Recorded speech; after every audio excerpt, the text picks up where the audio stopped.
In Sector 509, some dirty kids are running around back and forth. One of them stands up and notices that the golem is coming. The kid walks up and tells the golem he'll trade this lantern for food. Nobody knows where that golem came from or who owns it, but what matters is that if you hand it trash, usually it gives you food in return. This time, though, after staring at the boy, the golem just keeps walking. The kid starts yelling, demanding to know why today it won't take the lantern when yesterday it did. As you can tell, it's not always guaranteed that the golem will give you food depending on what you hand over. The kid keeps cursing, but his friend warns him to be careful. Some golems might fight back and actually kill people. Meanwhile, there's this kid with white hair full of swagger who's like 99.9% sure to be the protagonist. He jumps forward, gets in front of the golem, and hands over a whole bag stuffed with lanterns, screws, and other random junk. The golem stares for a moment, grabs the bag, consumes everything, and while the rest of the survivors are mad, still wondering where the hell this kid keeps finding so much stuff, the golem starts spitting out a bunch of drinks, canned food, even hamburgers. The kids complain that it doesn't make sense. How does he always manage to score so much? Seeing that he's stacked with enough food for about 3 days, one of them suggests that the guy must be clever,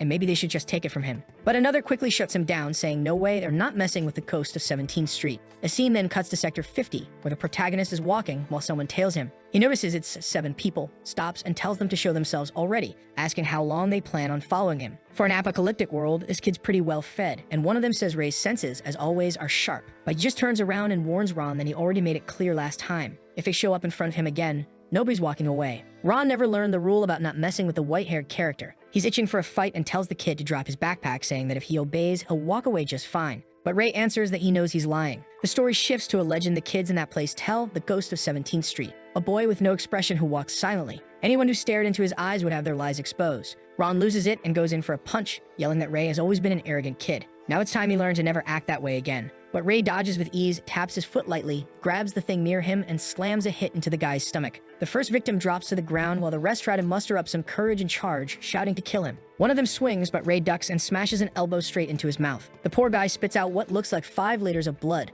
Before his buddy can react, Ray already kicks the other in the face. He glares to the side, and the whole street erupts in screams. A while later, Ray says he already made it clear that bringing more people wouldn't help at all. He steps closer to Ron, who's desperate, shouting that Ray is a monster and ordering him not to come near. But Ray reminds him that he'd already said he wouldn't be able to walk anymore after pulling something like this. At that moment, Ron whips out a little knife, warning Ray to stay back or he'll die. Seeing that, Ray thinks maybe being called a monster isn't so far off. When he was around 10 years old, he realized he was different from everyone else. With his knee cut open, people asked why he wasn't crying. Honestly, I don't think I'd cry from that either. Maybe I'm a little genius too. Another kid asked why he wasn't angry at the boy who had beaten up their friend. The protagonist didn't understand why he should feel anger. Then, when that friend ended up dead and he still didn't care, well, that's when things really looked peculiar. From then on, the other kids started seeing him as strange and kept their distance. That's when he realized he didn't feel what people called emotions. He didn't know if that was wrong, but he wanted to be like everyone else. He wondered if one day he'd ever learn what emotions really were. 6 years passed since then, and he still didn't feel anything. But strangely, he knew how to read other people's emotions. He tells Ron that not using any kind of blade is an unspoken rule here. So either Ron had brought it from the start because he planned to attack, or he was lying.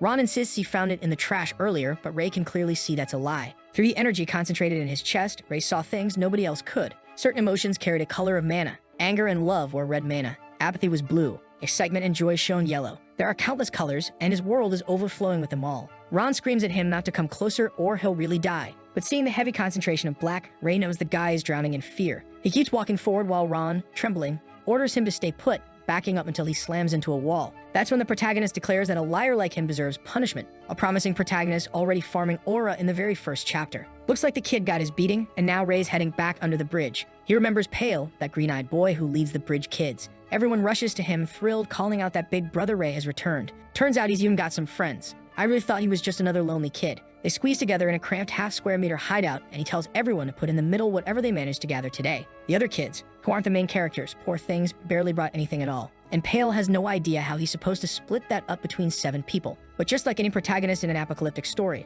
our boy's got that stacked inventory. Everyone's excited, saying for sure he must have scored a lot again from the golem. Truth is, nobody knows that what the golem really wants are items with mana residue. And if you can't see it, it's hard to get it right. So Pale says they can share, and thanks to Ray. No one's going hungry tonight. Man, I hope this guy's decent. Don't betray our protagonist and leave him cold and motionless, wanting to kill you. Although Ray can see feelings, right? If Pale was a traitor, he'd notice. The kids are all happily eating while Ray heads back toward the bridge, thinking there's never enough for everyone. Maybe he should hit the warehouse. He feels it's his duty to support the group because he owes them his life. A year ago, he was dozing off in the snow when these kids found him and dragged him out. The boy was so depressed he figured dying there was fine, but the youngest one among them wouldn't accept that and insisted on helping him. The only principle Ray carries in life is that debts must be paid, whether as a favor or even as vengeance. That's when Pale shows up and says Ray needs to take his share too. Ray just says he's fine, not hungry, but then his stomach growls, giving him away. His friend immediately breaks a bar in half and hands it over. Today, black rain is falling. They say it happens when certain people burn through massive amounts of magic. They're in Sector 50, and the word is that high-level mages live down in the lower sectors.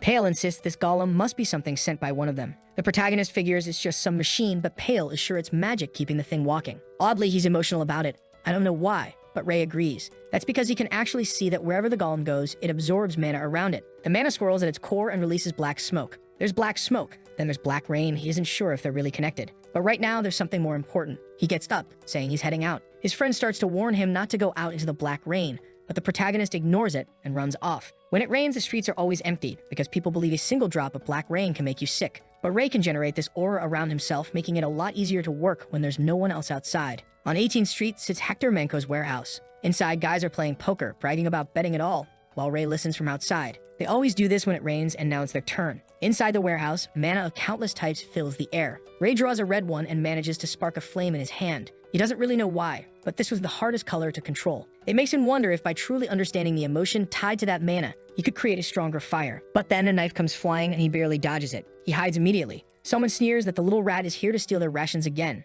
And worst of all, these guys are armed and even wearing night vision goggles. Ray knows with 3 against 1, all of them tracking his position, he's screwed. He definitely didn't expect those bastards to have night vision. They throw 3 more knives and Ray gives them a hard glare, then slips down the corridor, dodging everyone. The guy can't believe it, but mutters that the kid's an idiot for charging straight at him, right before Ray plants a punch square into his jaw. The other 2 can't figure out how they're being seen in the dark. But of course, Ray's not looking at them. He's reading their emotions. One of them was overflowing with rage, the other with surprise. The guy swings his arm up and hurls another knife. But the mana vessel doesn't just show emotion, it also lets Ray see where the next move is headed. He dodges, leaps, and lands a kick straight to the other's neck. The guy sputters that it's impossible, but Ray steps in, slams a punch into his stomach, and tells him it's not. With that, all 3 men are knocked out cold. But then another barges in, kicking the door open, saying he had to come see what the hell all that noise was. This one's an executive of the warehouse known as Humphrey, who says all his brothers have fallen. So now he'll have to deal with this little rat. The bastard is just as intimidating as the rumors said. For Ray, the plan now is simple. Get out of here. He charges, lands a punch to the chest, but the man doesn't budge a single inch.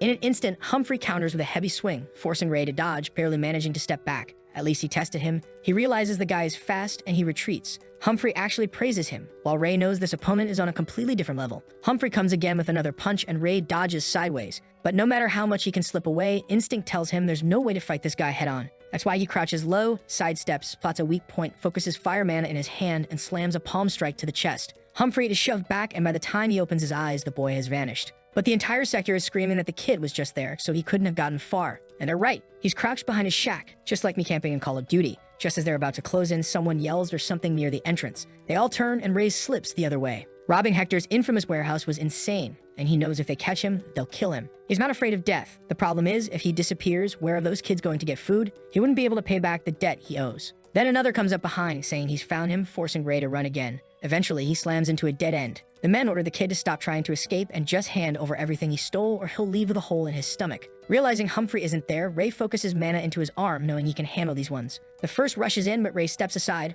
pushes his arm away, and cracks him in the jaw. At that same moment, another charges with a knife, but Ray is already setting fire to the man's arm. And right then, damn, the kid pulls in lightning just like Killua, and blasts it out like Sasuke's Chidori right into the guy's mouth. Holy hell, this boy really has every element, doesn't he? But even so, he admits he's screwed. There are way more enemies than the mana he's got. He can't use it endlessly, so he'll have to disappear from here. Looks like he ditches the dump while the men run past. As the footsteps fade away, he decides it's best to spend the night there so they don't follow him back to his hideout. He enjoys a surprisingly nice sleep on a comfy bed, and the next morning sunlight wakes him. He steps out, saying there's nobody around, when suddenly someone shouts that they found him. Turning to the side, there's a man with a knife saying he knew the kid would show up again. Ray sees that this guy is burning with fury. But wait, is our boy still not recovered? One whole night's rest and he hasn't bounced back. How the hell is he supposed to handle this? Ray pulls out his little knife too, and the guy grins, saying it's going to be a true duel of blades, a fight between real men. He charges, declaring that since it's come to this, he doesn't need to hold back, he can kill the boy outright. But Ray, as always, dodges with ease by reading the flow of mana, and when the guy glances to the side,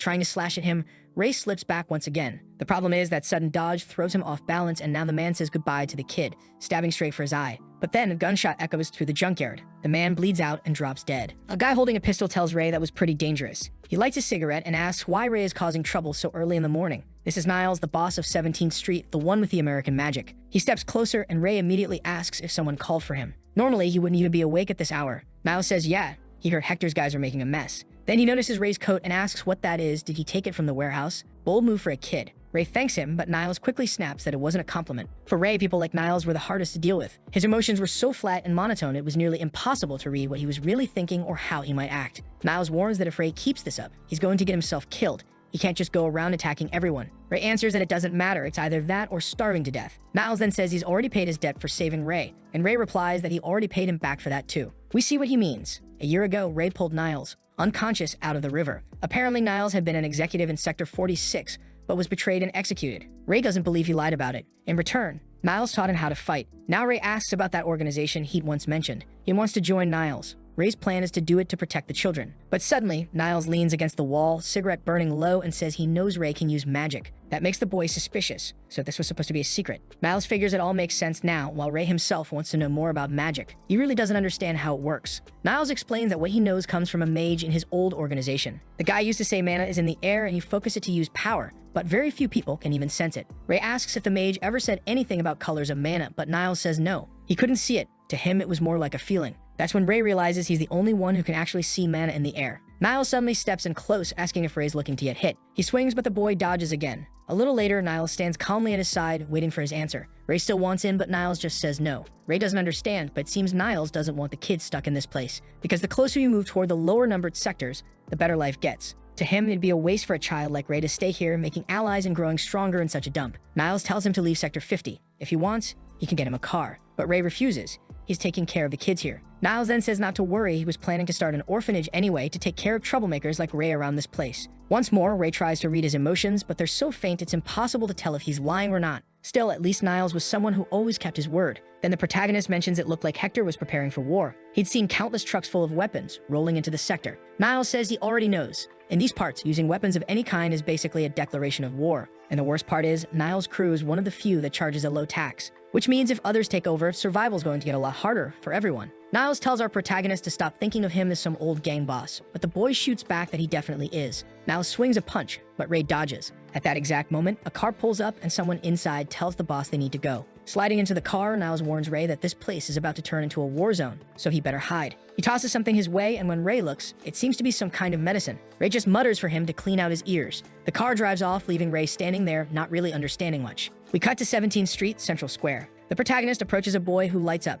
asking why he didn't come back yesterday and why he looks so beat up. Ray says it's nothing, just that he's carrying too much. He notices how amazing it is that a single person can feel so many emotions all at once. He hands over some cans and tells the kid to get back to the tent since Pale will show up soon. Once the boy leaves, Ray asks if she told Josephine anything. The blind woman Viola, the storyteller of this street, says she was just telling the boy about rainbows. Ray tells her to stop with that talk, otherwise they won't get used to surviving on the streets if they're dreaming about things like that. He also notices that Viola is the only person he's ever seen with purple mana. He warns her it's better to move somewhere else because a war is about to break out here, and walks away while she thinks to herself that he truly was a kind child. The next morning, he knocks on a door announcing that the delivery has arrived. A man answers, asking why it's Ray instead of Ron. Ray thinks to himself about that poor guy who had both legs broken. He tells the man he should evacuate. He won't have any customers once the war starts. But the man just says he doesn't have anywhere else to go. The shop is all he's got. Besides, maybe the war won't even happen. Ray asks why. The man explains that Niles and Hector are having a little chat right now. Just then, the door opens and members of Hector's gang walk out.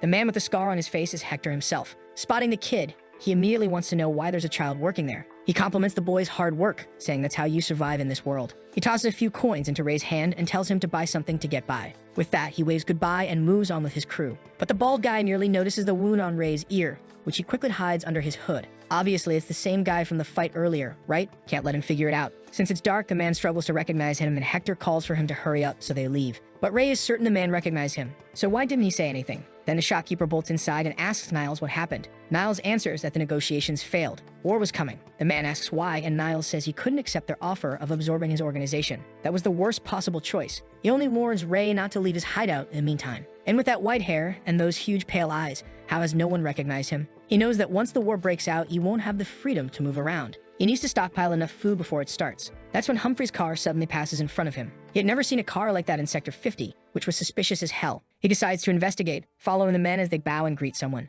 Hector steps out, opens a door, and welcomes the mage. Ray has no clue who this man is, but he carries an overwhelming amount of deep blue mana, the very same color he's seen in the golems when they move. But this guy, strangely, had several kinds of rings surrounding his mana vessel. And around those rings, there was another type of mana that seemed to be blocking the flow from escaping the center. Ray knew that man was dangerous, and he needed to tell Niles about it. War was brewing. Supplies were piling up. Right then, the protagonist shows up and calls for Niles, startling the man who wonders how this kid appeared out of nowhere. He tells Ray to disappear. His boss is preparing for war, and things are about to get dangerous. Ray just says to pass along a message. Be careful with the guy with the monocle. He can't mention mana, of course. He doesn't want to expose his own talents, because that would put him in danger too. Back under the bridge, the children are all asleep and Pale shows up. Ray wants to know if they'll be staying there through the whole week of war. Pale says yes and asks who he thinks will win. Ray has no idea. To him, both groups are evenly matched, which is a problem since Niles is the one protecting the kids in this city. If Hector wins this war, instantly everyone here will be sold into slavery. At that moment, they hear something and Pale says the war must have already started. Ray stands up, thinking something feels off, something's wrong.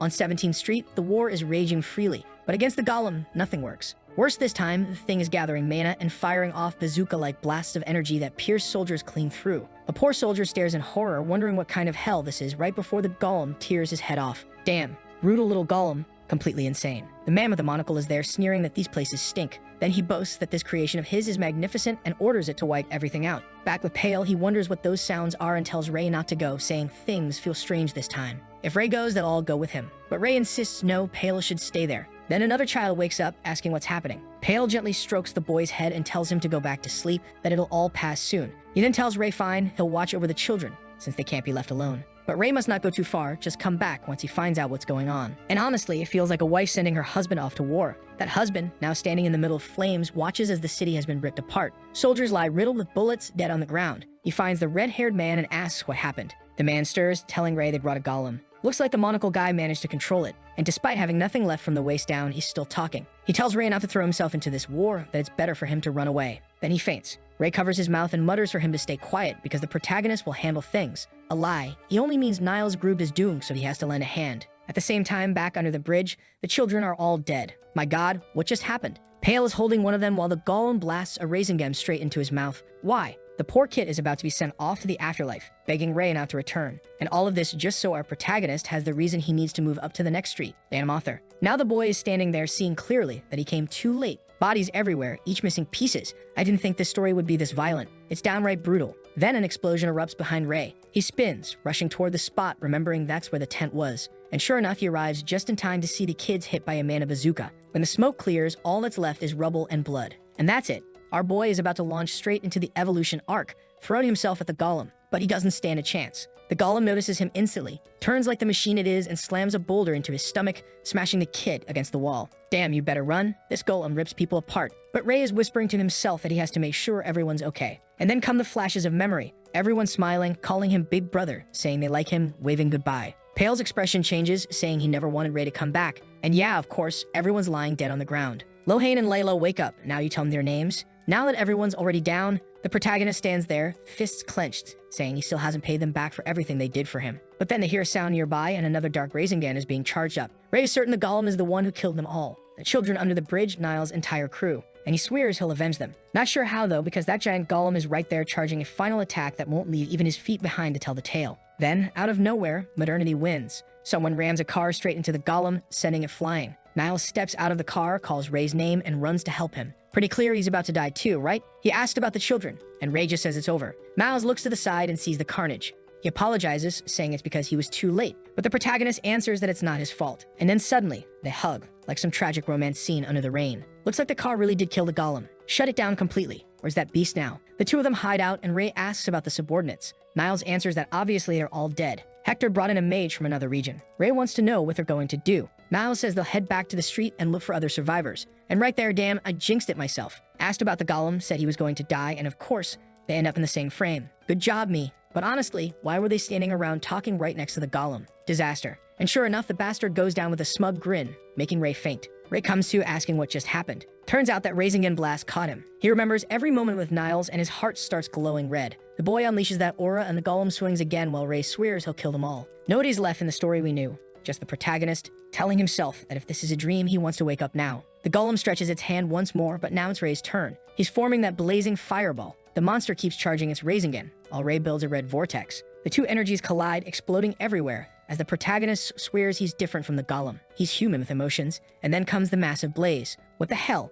He disintegrates the beast. That's firepower. But here's the problem, he can only use his powers when he's emotional. He has to almost die just to get strong. He shouts, "Niles, don't die." But the man's chest is a crater. Even so, he slaps Ray's hand away, telling the brat to stop irritating him. From the start, he knew he wouldn't die peacefully, though he didn't think it would be today. Even so, Niles had no regrets. He had achieved a lot for someone who started at the very bottom. The only uncertainty he carried was whether, if he'd started earlier, he could have gone further. For him, Ray's age was the perfect time. In that moment, Ray reaches for the medicine in his pocket, but Niles grabs his arm and says he needs to get out of there first. He had to leave that place and go somewhere better, since Niles had always seen him as a younger brother. Go upstream, not stay trapped in those sectors. Niles was sure that if Ray did that, he could make it. And at that moment, he let go, handed the boy the keys, and died. The protagonist just stood there, staring in disbelief. Hatred and despair, those were the first two emotions he had ever truly felt in his life. The next day, he's still under the bridge near where everyone died. He should have left already. This place is grim. He wakes up feeling the same pain as before, wondering if all of it might have been just a dream. But the moment he remembers what happened, his emotions twist and scatter inside him. Still, this time he feels something new, and he's sure of it. The stronger his rage, the stronger the fire magic he can summon. There's a direct connection between the intensity of his emotions and the strength of his magic. The problem is he went overboard. Now he's completely drained. He covers the bodies of everyone and vows to take revenge, whether in a noble way or a cruel one. Back on 17th Street, Niles' men are ordering everyone to move the corpses. The citizens knew now that since the enemy had won, life was about to get much harder, and Ray is already watching Hector preparing to kill someone. Mana concentrated in his hand when suddenly, a hand clamps onto Ray's shoulder. He spins, slashing, nearly cutting Humphrey's neck. The bald man tells him to calm down, but Ray's running hot and lunges again, unleashing a flurry of cuts. Humphrey can't make sense of those lightning-fast movements. The boy is far stronger than before, and at this pace, Humphrey is losing. Ray drives a blade into his shoulder, but then Humphrey simply grabs him by the collar, slams him into the ground, and says he shouldn't be stupid enough to die over something as trivial as revenge, because he has a proposal for the ghost of 17th Street. Ray lies still on the ground, silent. After a while, Humphrey says he's been watching the boy for some time and has something to ask him. Ray remembers Humphrey's reputation, a man known for silence, someone who finished every job perfectly without saying much. Seeing him now with this kind of expression makes Ray think he isn't trying to deceive him. Ray asks what it is. Humphrey says he also wants Ray to leave Sector 50. Ray asks why, and Humphrey explains he's searching for his brother, someone Hector sold to the city of Mages a long time ago. The deal was that if Humphrey worked for Hector for 10 years, Hector would give his brother back. But now he's starting to doubt Hector's honesty. He says the boy is about Ray's age. Ray asks why he should even accept this request. Humphrey immediately asks if Ray knows how to use magic. He's sure of it after that warehouse fight. It's an incredible talent Ray shouldn't waste because right now he can't defeat Hector. Hector always keeps a terrifying mage at his side. When Humphrey says this, Ray sees fear flare up in his emotions, and that's how he knows the man is telling the truth. Humphrey explains that anyone who pushes that mage's patience ends up frozen solid or drowned in a bubble of water. He's unbelievably cruel, and at the same time, unbelievably strong. Humphrey warns that the boy needs to disappear, survive, and only later think of revenge. The truth becomes clearer to Ray. The only magic he knows how to use is based on pure instinct, while the enemy he's up against is an expert he'd have no chance against. Humphrey tells him that by following the Elton River upstream, he'll eventually reach the city of Mages. It said only mages can enter. Then Humphrey hands him the money he'd saved through most of his life.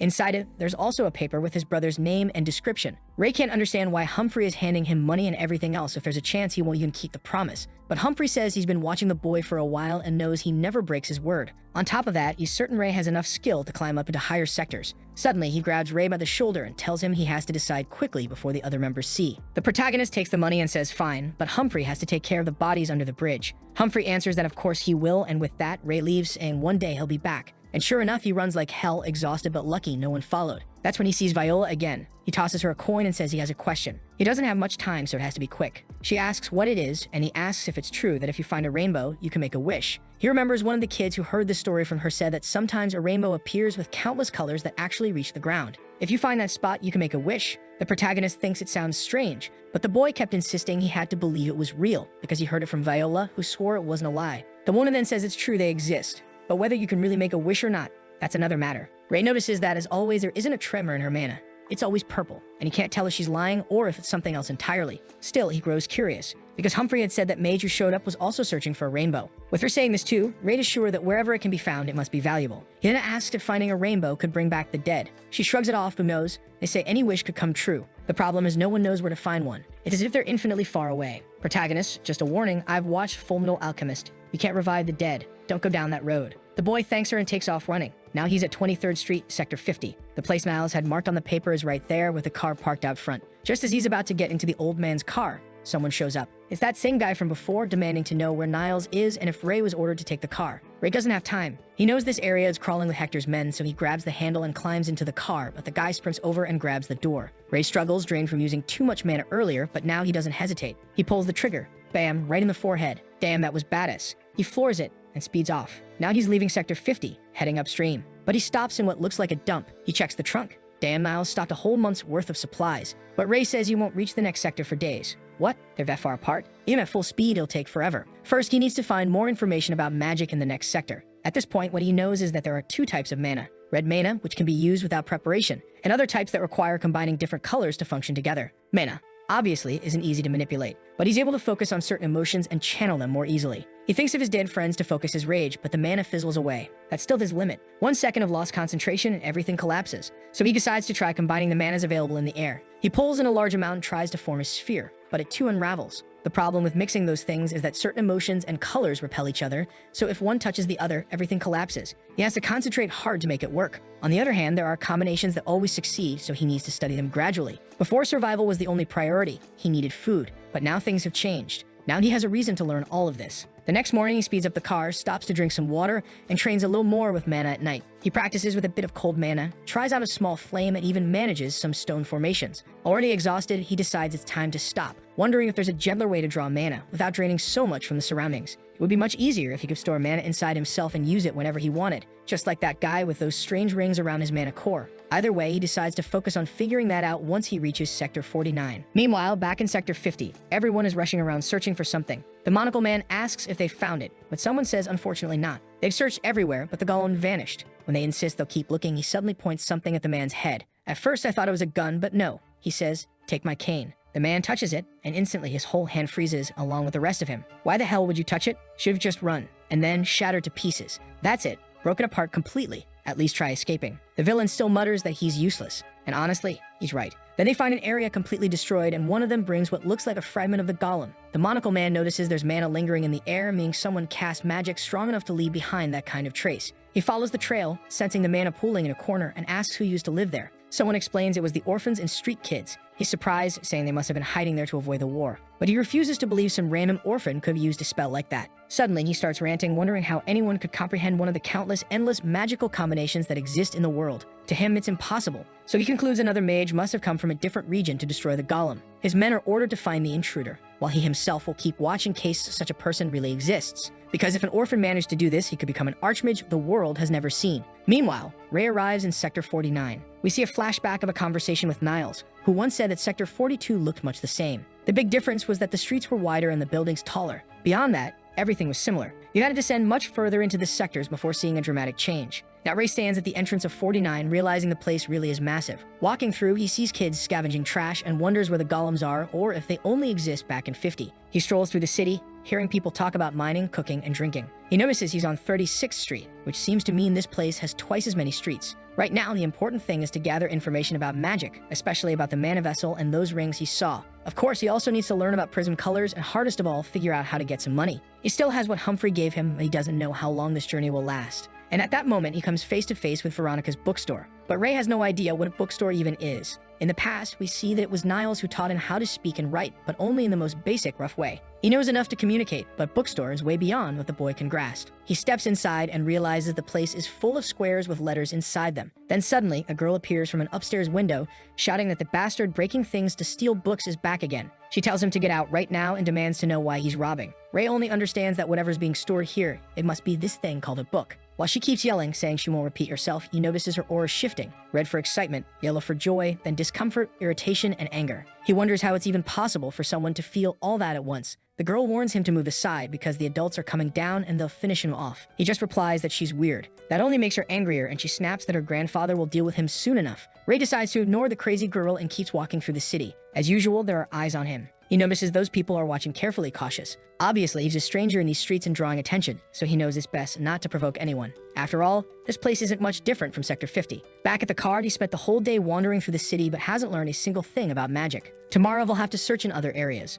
Just then, he hears something strange. The guys nearby are preparing for something, and Ray already guesses what's about to happen. This time, there are 4 of them, leaning against the car. The one in the blue hood asks if they should kill him. Another says no, or the kid will scream, while another insists they need the key. They decide it's time to act when suddenly something smashes through the window and slams one of them in the face. He falls on his back, everyone's confused, and Ray jumps out of the car. When another tries to react, Ray drives a strike straight into his chest. One more drops to the ground. The last one tries to attack from behind, swinging, but what the hell? Ray calmly catches it with his hand and tosses it aside. Somehow, he's spinning the guy by the collar and beating him down. By the end of it, they're all sprawled out. Ray asks how many streets they control in this area. One of them hesitates, almost gets his ear torn off, then blurts that they control 3. Ray demands which ones. The man says 25 and 23, but Ray sees his nervousness, uncertainty, and fear and knows he's lying. He stomps on the man's hand and orders him to tell the truth or he'll get beaten too. Brutal. Blood splatters everywhere as he turns to the next guy, telling him it's his turn to answer. That one, clearly panicking, spills that they control 14 streets with 52 members total. Their leader is someone named Kendrick, and their base is in the middle of an abandoned place. Ray tells him to lift his head, asks his name, and he answers Neshu. The boy then wants to know what orders their leader gave. Neshu explains the order was to beat Ray nearly to death, then steal his food and anything else he had, and that Kendrick himself would be watching. Right then, Kendrick leaps from atop the car, aiming to stab Ray, but Ray responds that he already knew someone was observing him. A wind spreads around him, the man doesn't understand, and Ray slams him twice, in the face and chest. The guy crashes to the ground. Ray leans over and orders him to warn his leader that he's not the only one watching everything. Later, back on the streets, Ray realizes that just like in Sector 50, in 49 almost nobody knows anything about magic. He's also figured out that this thing called a book is just pages of paper with information written on them. And considering that's exactly what he needs most, maybe this bookstore really is worth it. It's right then that 3 guys show up in front of him and tell him to come with them. They're not there to fight, so he can relax. Ray just asks if they're friends of those kids from yesterday, and they say yes. He beat 3 of their members nearly to death, which is why the boss seems interested in him. Looks like the kid can really fight. One of them pulls out a sheet of paper and says there's a message, but none of the 3 can read, so they're stuck figuring out how to deliver it.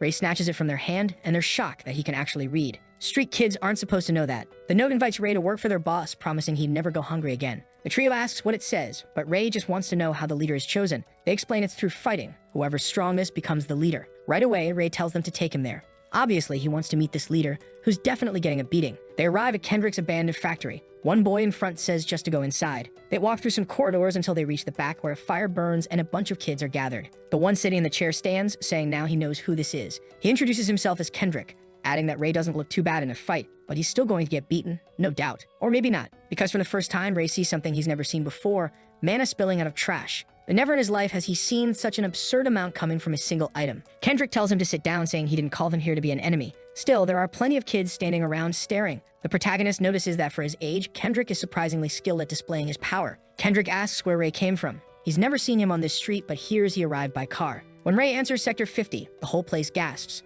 Apparently, no one has ever seen someone come out of that sector alive. Everyone mutters that it's way too far, until the leader orders them to shut up. He then says if Ray's telling the truth, it's incredible. He's qualified to be in this organization. Ray doesn't get what he means, so Kendrick explains they're planning to join a real organization. The plan is to become part of Merc Red, a well-known group from Sector 45. They have an agreement. Once Kendrick's gang reaches 66 members, they'll be allowed in. He asks if Ray isn't interested. This could be the perfect chance to raise his status. Ray replies that it's an interesting story and joining a group wouldn't be bad, but he refuses to work under anyone weaker than him. Kendrick doesn't like that and asks if Ray is implying that he's weaker. Ray shrugs it off, saying that in Sector 50, leaders were chosen by strength, not talk. Immediately, one of the gang members charges to hit Ray, but Kendrick grabs him by the neck and tells him to shut up. He doesn't like being interrupted. At that moment, Ray notices Kendrick seems to be using some kind of strengthening magic, but it's not his own power. It's the ring he's wearing that's radiating mana. Ray watches, unimpressed, as Kendrick beats the boy down. He figures he might actually be able to break that ring. Suddenly, Kendrick drops the kid on the floor and apologizes, saying he just got a little stressed. But Ray notices more than just the boost in strength. The ring also warped Kendrick's emotions.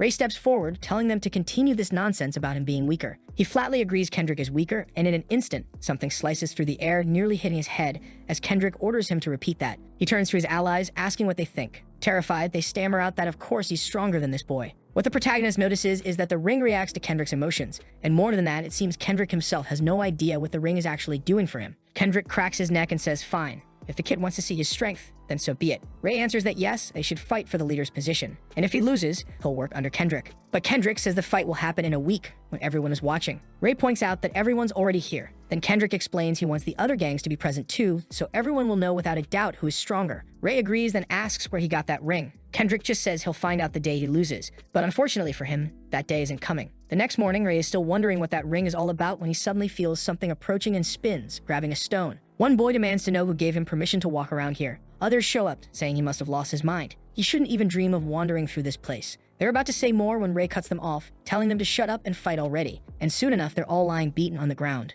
Just like in Sector 50, it doesn't matter where he goes, people love to pick fights. Probably because they know he's going to fight Kendrick. But he notices Kendrick's own crew doesn't attack him. That rule doesn't apply to the other gangs though, who don't want some outsider walking around freely. For Ray, it makes no difference. Everything's going according to plan. The more he uses his magic, the stronger it gets. These fights are giving him the experience he needs to cast faster and with less energy. Then speaking into the empty air, he asks how long this person plans on just watching. That's when a boy in a beret steps out, commenting on Ray's gray hair and expressionless face, asking if he's the so-called hunter. Ray finds it odd. This kid looks weaker and smaller than everyone else, yet he walks around confidently. He assumes the boy came to fight and tells him to take off those glasses before they're covered in blood. But the kid tells him to calm down, saying he's not here to fight anyone. And really, how could he fight with such a scrawny body? Ray asks what he wants then. The boy hesitates for a second, then introduces himself as Philip, someone who has an offer for him. Everyone in this story always has an offer for the protagonist to obey. Apparently Ray agrees because Philip starts leading him toward what looks like a dump. Along the way, he mentions that he's heard plenty of rumors about the boy. Everywhere he goes, people are talking about him. Turns out this name, Hunter, is a nickname he earned after beating up half the city.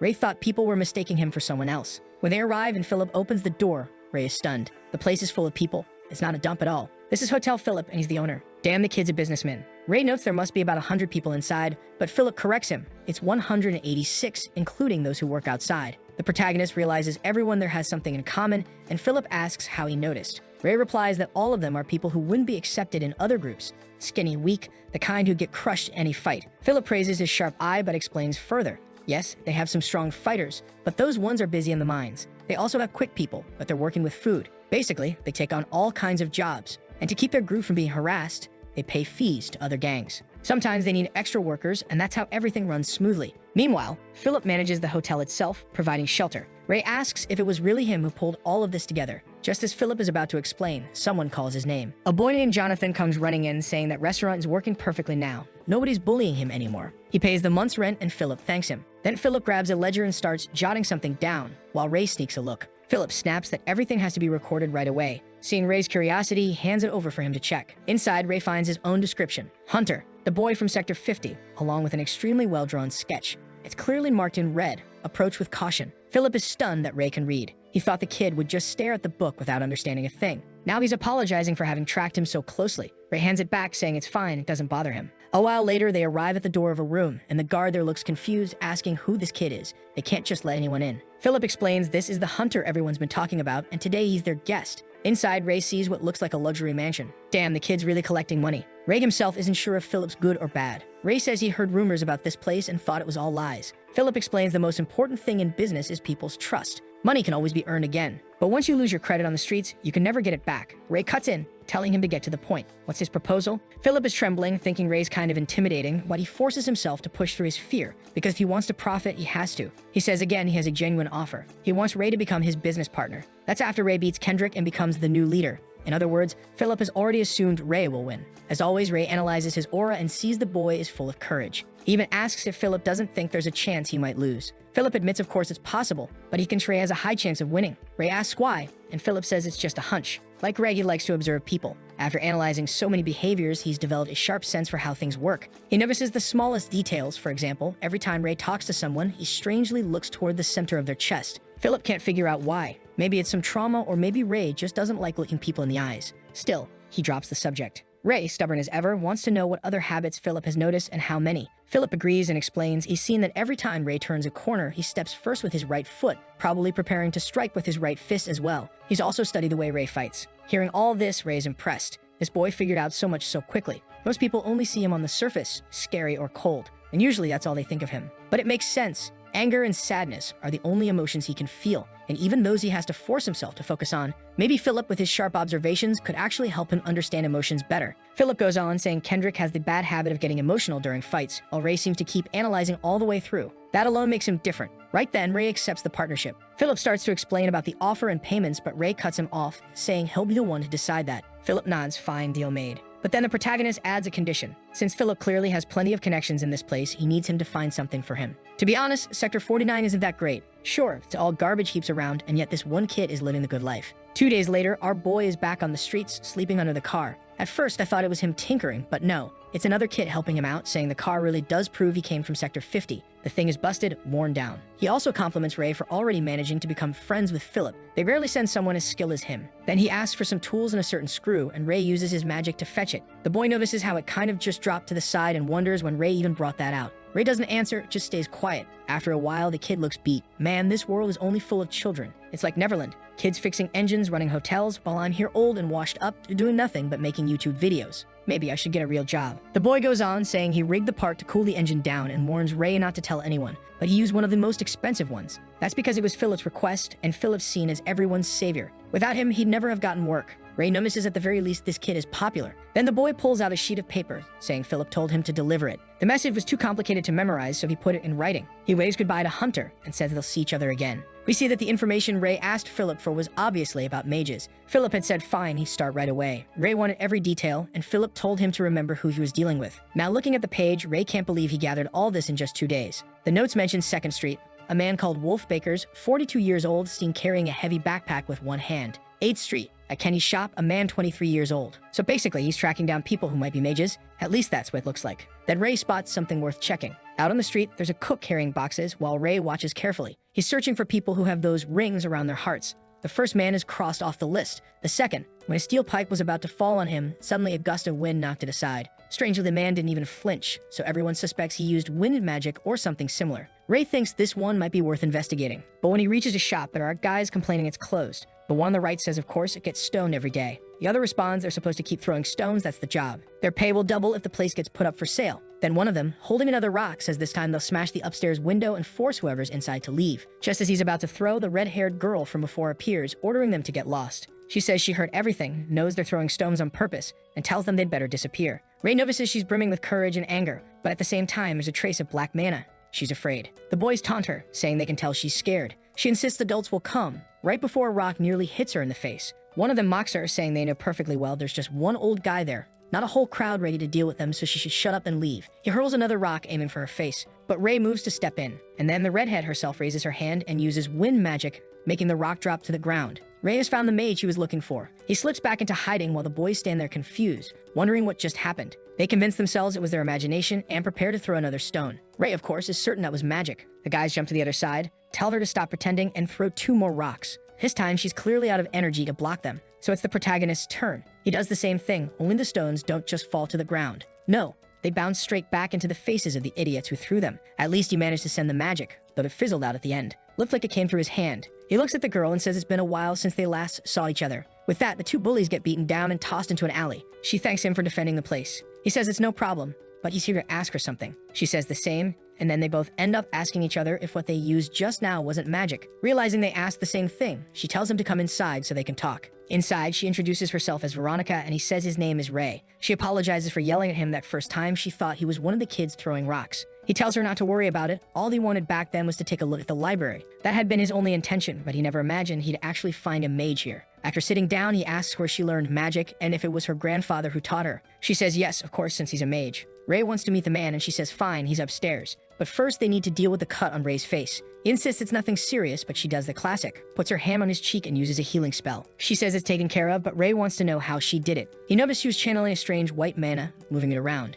He's never seen anyone use that type of mana for healing. He's spotted white mana many times before, but it's incredibly difficult to control. He's never managed it himself. Normally, it only shows up when someone sacrifices themselves for another or does something selfless and kind. But those feelings are too far of reach for him. The girl just says it's nothing special. It's simply a healing spell. And what's this about white mana? Ray remembers Niles once told him he'd never heard of mana having colors. Normally, people just use magic without thinking about that. She repeats that she doesn't know what he's talking about, then asks if he means elemental generation. He asks her to explain. She says it's the process of combining multiple elements to create a spell. Healing magic, for example, is simple. You combine the regeneration element with 2 others if you want to make it stronger. Ray asks how many elements exist, and she says just the natural ones number over 20. If you add amplifiers, manipulators, and the rest, the total goes past 100. Finally, Ray feels like he's learned something useful since coming to this city. Now he's eager to meet her grandfather and learn more. He asks if he can speak with him, and she says yes, but he can't even get out of bed. He's too sick. She tells Ray to wait while she was upstairs to see if he's awake and able to talk. While she's gone, Ray wanders through the library, glancing at the books. From what he's learned in the city, owning a book is extremely expensive. Touching them with his dirty hands would only lower their value. That's when he remembers. The last time this kid even took a bath was when it poured rain ages ago, and he just stood outside in it. He doesn't care about his own stink, but maybe others do. Maybe the girl has a poor sense of smell, or maybe she just tolerated it out of politeness. He notices some other books, though they look more like records or newspapers. One of them is a study on elemental distribution across the sectors, and the reason for the expansion of the Black Rain. Next chapter, when she's coming down the stairs, she runs into an empty room. She thinks she took too long, but then Ray shows up right behind her, startling the girl. She tells him to stop popping out of nowhere like that. He just says he wants to know more about magic. He looked through books and didn't find anything. She's impressed that he can read as always and keeps thinking he's more interesting than she expected. The protagonist asks how her grandfather is doing, and she replies that unfortunately, he won't be able to talk right now because he's sleeping like a log. Blushing, she asks him to come back tomorrow, and he says that's fine. But as he's leaving, she wants to know why he's so set on talking to her grandfather. It seemed like that was his goal from the very beginning. He turns around and answers that he's searching for the prism, which is actually that rainbow the old lady mentioned, right? But he figures it's the same thing anyway. 4:30 in the afternoon, and all I can think is that Niles is a liar. He told the protagonist that Sector 49 was all the same, but clearly everyone's living peacefully in some fancy place. Now Ray's watching another person from Philip's list of names. A man in his 30s or 40s who leaves at 7 and comes back at 7 in the evening. He always shows up with a basket full of fruit, and no one knows where it comes from. Even if these don't seem like big leads, Ray needs to dig up as much information as possible about this Joni. Turns out this kid is actually the one bringing him food. The moment Ray notices the name written on it, he says he never ordered any food. The boy insists it's on the house and already knows he must be Hunter, someone kids look up to like a hero. Once Ray realizes the boy has already figured him out, he decides it's time to ask something. Joni, all excited, even offers to hand over the warehouse password, which confuses Ray a bit, but his real question is about how accurate this man's daily routine really is. Joni explains that he's not the man Ray's looking for, the one with the basket is, and that the schedules written down are spot on. That guy is so precise with his time that people practically use him like a clock. Suddenly, someone yells for Joni to get back to work, and the boy bolts off immediately. It was 6 in the evening, so just one more hour until the target appeared. Ray decides to eat and wait it out. But then his expression shifts when he glances to the side and spots the man with the hat arriving. Just like the monocle guy, he also had strange rings circling around his mana flow. In his mind, Ray thanks Joni for the food and slips away, heading toward where this man lives. He plans to take advantage of the time while the man's out to gather as much information as possible. Nervous, but with no way to back down, he feels an overwhelming surge of mana leaking out through the keyhole. He pushes the door open. Inside, though, it just looks like a regular home. He forces himself to stay focused. Now isn't the time to get distracted. The priority is collecting information about mages. In the trash, he finds a pile of crumpled papers. When he smooths one out, it's filled with scribbles and notes. One part mentions number 66, which he's been curious about. That instantly reminds him it's the same number of orphans Kendrick said someone was interested in. Ray starts thinking this man might be connected to that Merkard group the boy mentioned. But judging from the contents of the letter, this guy was actually kicked out of the organization. Then Ray feels something strange coming from a jar. When he opens it, he finds gems radiating mana. It's the same type of jewel in the ring Kendrick wears. It's mana from the air, but unlike natural mana, this kind gets drawn in much more smoothly. He wonders what would happen if he combined his own mana with something like this. At that moment, a flame bursts in his hand,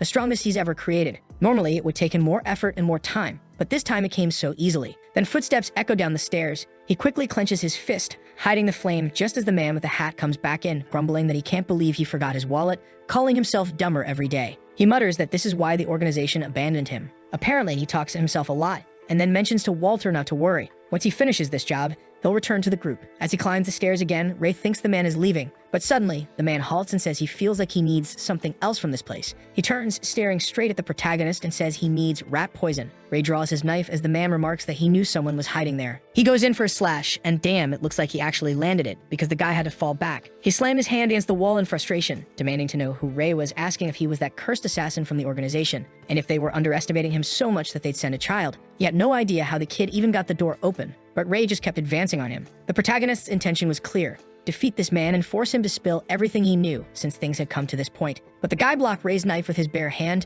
telling him to stop thinking he could beat an adult with just a blade. Still, Ray pulled with all of his strength. and the man was taken aback by how strong the boy was. He stepped back again and realized this man had used that same strange mana Kendrick had used. It must have been what kept his hand from getting sliced. The guy then powered up, saying he had been going easy because Ray was just a kid. Now though, charged forward, warning that Ray's face was about to be ripped apart. Ray, however, was more curious. If that spell the man just used, maybe he could use it too. Suddenly, the man launched another attack and blood sprayed. To everyone's shock, Ray had copied the spell. But his version seemed more natural, more in tune with the world itself. He had memorized the exact combination of colors the stone produced and repeated it perfectly. The man kept striking, demanding to know how this kid had pulled off metallization, a technique he himself had invented. He swung with a horizontal slash, but Ray ducked under it, dodged cleanly, and countered with a cut. Now bleeding, the man's knee was torn up and disbelief filled his eyes. He was certain of it now. This boy had been sent by the boss himself. Ray pinned him by the hand against the wall and told him he had to disguise his voice so nobody would figure out who he really was. But the man scoffed, white hair, gray eyes, everyone already knew his identity. Walter admitted he never imagined the infamous magic-stealing assassin would be so young. Ray, though, was only thinking about how hard it was to drag information out of people like this. Maybe the best option was simply to kill him right there. But then Walter declared he had no choice left. He was going to burn his own life away if that's what it took to kill the boy and prove his worth to the leader. Out of nowhere, he was engulfed by a massive pillar of flames, his body consumed by fire. He shouted for Ray to tell the boss that the Blood Eye would be paying a visit soon, assuming the kid survived this. At that moment, he promised the boss would regret ever abandoning someone like him. As he advanced, Ray noticed the mana rings circling his core were spinning at a dangerous speed. Mana was exploding through his veins, bursting from his blood vessels. It was getting lethal. The man raised his arms high, declaring that he knew Ray must be after the red bloodstone. But he wasn't going to let that happen, and he hurled a fireball straight at him. Ray brought both arms together, shaping a swirl of colors into a barrier, and somehow it held. The man was stunned that an assassin could summon a defensive spell of that caliber. Still, he kept hammering at it with more attacks, insisting that Ray's shield would break first. The problem for Ray was that he couldn't get close to someone whose entire body was engulfed in flames. He'd be burned alive. Suddenly, his eyes widened as the man raised his arm and summoned a colossal pillar of fire, daring Ray to block this one. Ray knew it was impossible to withstand that with just a barrier. But then the man noticed something odd, droplets of water forming all around him. He demanded to know how Ray was using two primary elements at the same time. Ray surged forward with a punch just as the man demanded an explanation for why an assassin was suddenly wielding water magic. At that moment, Ray unleashed a torrent and the man's flames were snuffed out completely.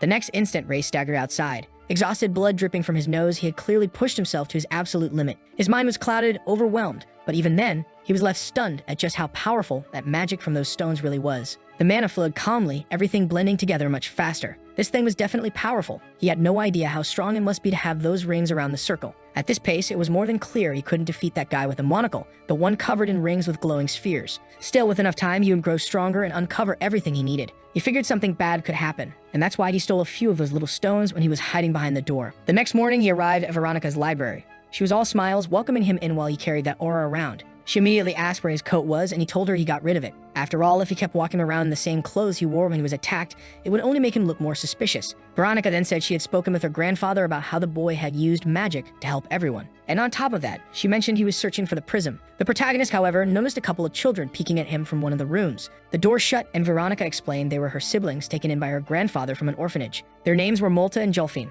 He asked if her grandfather had taken those kids in to teach them magic, and she grew a little flustered, wanting to know how he had figured that out already. He answered simply that there couldn't really be another reason. She added that she herself had learned magic from her grandfather. Somewhat awkwardly, she admitted she understood, and together they reached the door where her grandfather was waiting. She stepped inside first, introducing the boy as the one who had helped her. The old man was standing there, smoke swirling around him, and he told Veronica to leave the room for a moment. She did, and then the elder turned to Ray, saying he was deeply grateful. He had heard that Ray had helped Veronica deal with those children, something he himself should have done but hadn't been in the best condition to manage. Ray replied that it hadn't been difficult, though his attention was fixed on the 4 mana rings the man carried. Beyond that, you could sense emotions: anger, comfort, excitement, shame, indifference, regret. Too many at once for him to believe, and yet they didn't seem to be just drifting feelings. They looked like they were part of the man himself, not just a representation. Ray was still trying to process it all when the old man asked what exactly he was looking to discover. Ray answered that he had been searching for the mage. The elder mentioned that Veronica had told him Ray was a gifted boy. The protagonist said he had no idea if he was gifted or not, and then the old man asked if his name was Ray. He guessed Ray must be from somewhere outside this place. Ray stayed silent, and the man remarked that it must have been a long story. Then he proposed a deal. They would play a game, and the loser of each round would have to answer one question. Ray was caught off guard by the mana pulsing around them, and when the elder noticed his reaction, he said the boy's senses really were sharp. He asked if Ray could feel the mana flowing between them. Ray not only felt it, you could see it. The old man explained that each magic came from a different element, and their combinations created new ones. Between them right now was an element known as maintenance. It was something necessary to keep homeostasis stable without being shaken by outside forces. For clarity, homeostasis is the ability of an organism to keep its internal state balanced. Yes, I'm brilliant. I never needed Google to know that. Ray then asked about another element he noticed nearby, and the elder was surprised, not even sure if Ray could really sense both. Ray said yes, he was seeing it clearly, a shade of gray and another, darker gray right next to it. Different tones, which meant different elements. The old man burst into laughter like a madman, muttering to himself that he had never needed to go through hundreds of orphanages, because here was a boy who appeared before him able to instantly recognize the difference between maintenance and continuation. This is something most mages can achieve in their entire lifetime. But then the old man says fate is funny. He doesn't have much time left, and only now did he finally come across real talent. Ray wants to know the name of that other element, the one paired with maintenance. The old man laughs, saying it wouldn't be any fun if he just told him like that. Ray should win the game and find out for himself. He explains that it's simple. Right now, there's a sphere made of 2 elements between them. He wants Ray to try pulling that sphere toward himself. If Ray can draw it close, he wins. To make things easier, the old man even moves it a little closer to him. Ray thinks there must be some way to win, even though the old man is much stronger. He declares he's ready, and the elder signals the start. The moment Ray channels his mana, the little sphere shoots off in an instant and stops right in front of the old man. Ray is confused, realizing just how fast the old man really is. Then the elder calmly announces that he'll be asking the first question. He wants to know where the boy learned magic. It's Ray's turn to radiate that fierce aura, and he answers that he learned by himself, surprising the old man for the second time that day. Judging from his expression, Ray wonders if self-taught mages are really that rare. But once again, the elder repeats that if Ray wants answers, he has to win the game. Ray says fine, they'll just start the next round. At least he'll be learning magic directly from a Dumbledore-like teacher, right? This kid's about to level up, but judging from his dumbfounded look, you could tell he lost again. This time, the elder explains that the competition depends entirely on a person's ability to wield mana. The number of circles didn't matter. He's only thinking this to himself because he doesn't know that Ray is already aware of circles.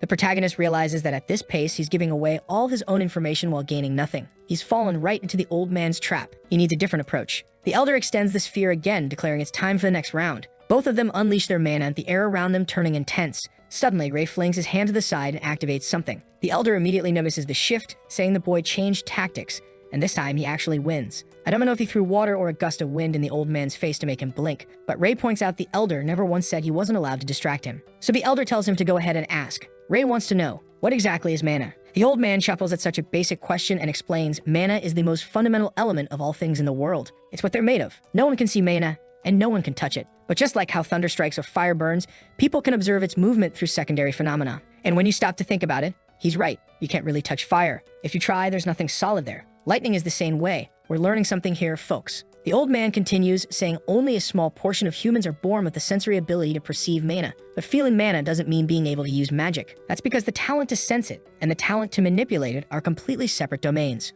Ray asks if by talent he's only referring to the ability to manipulate. The elder realizes that's a second question, but lets it slide, answering yes. Normally, talent means the ability to manipulate mana and combine it to create effects. Usually, that's what determines how strong a mage will become. In a sense, studying mana is really just a person learning about themselves. And that's why there's a saying that the waves of humans are always honest with themselves. The protagonist grows thoughtful, but with that, they move on to the next game. And this time, it looks like our boy is actually managing to pull the sphere, and the old man is the one looking shocked. The element of maintenance was considered one of the hardest to manipulate, yet he was learning it in real time and had already gotten the hang of it. So, what's the next question? This time, our boy aims straight and asks about those circles mages have surrounding their mana hearts. The old man explains that those circles can be thought of as vessels containing mana. The mana in the air begins to gather and integrate automatically into the mage's heart. However, the way it's distributed, how it's stored, and which element is stored all depend on the mage themselves. The protagonist asks if this refinement makes mana easier to use compared to the mana present in the air. The old man says yes, but there's a more important reason behind it. Using mana from the air once in a while was fine, but doing it constantly caused something known as mana poisoning. These reactions appear right after a mage keeps drawing on raw mana too much.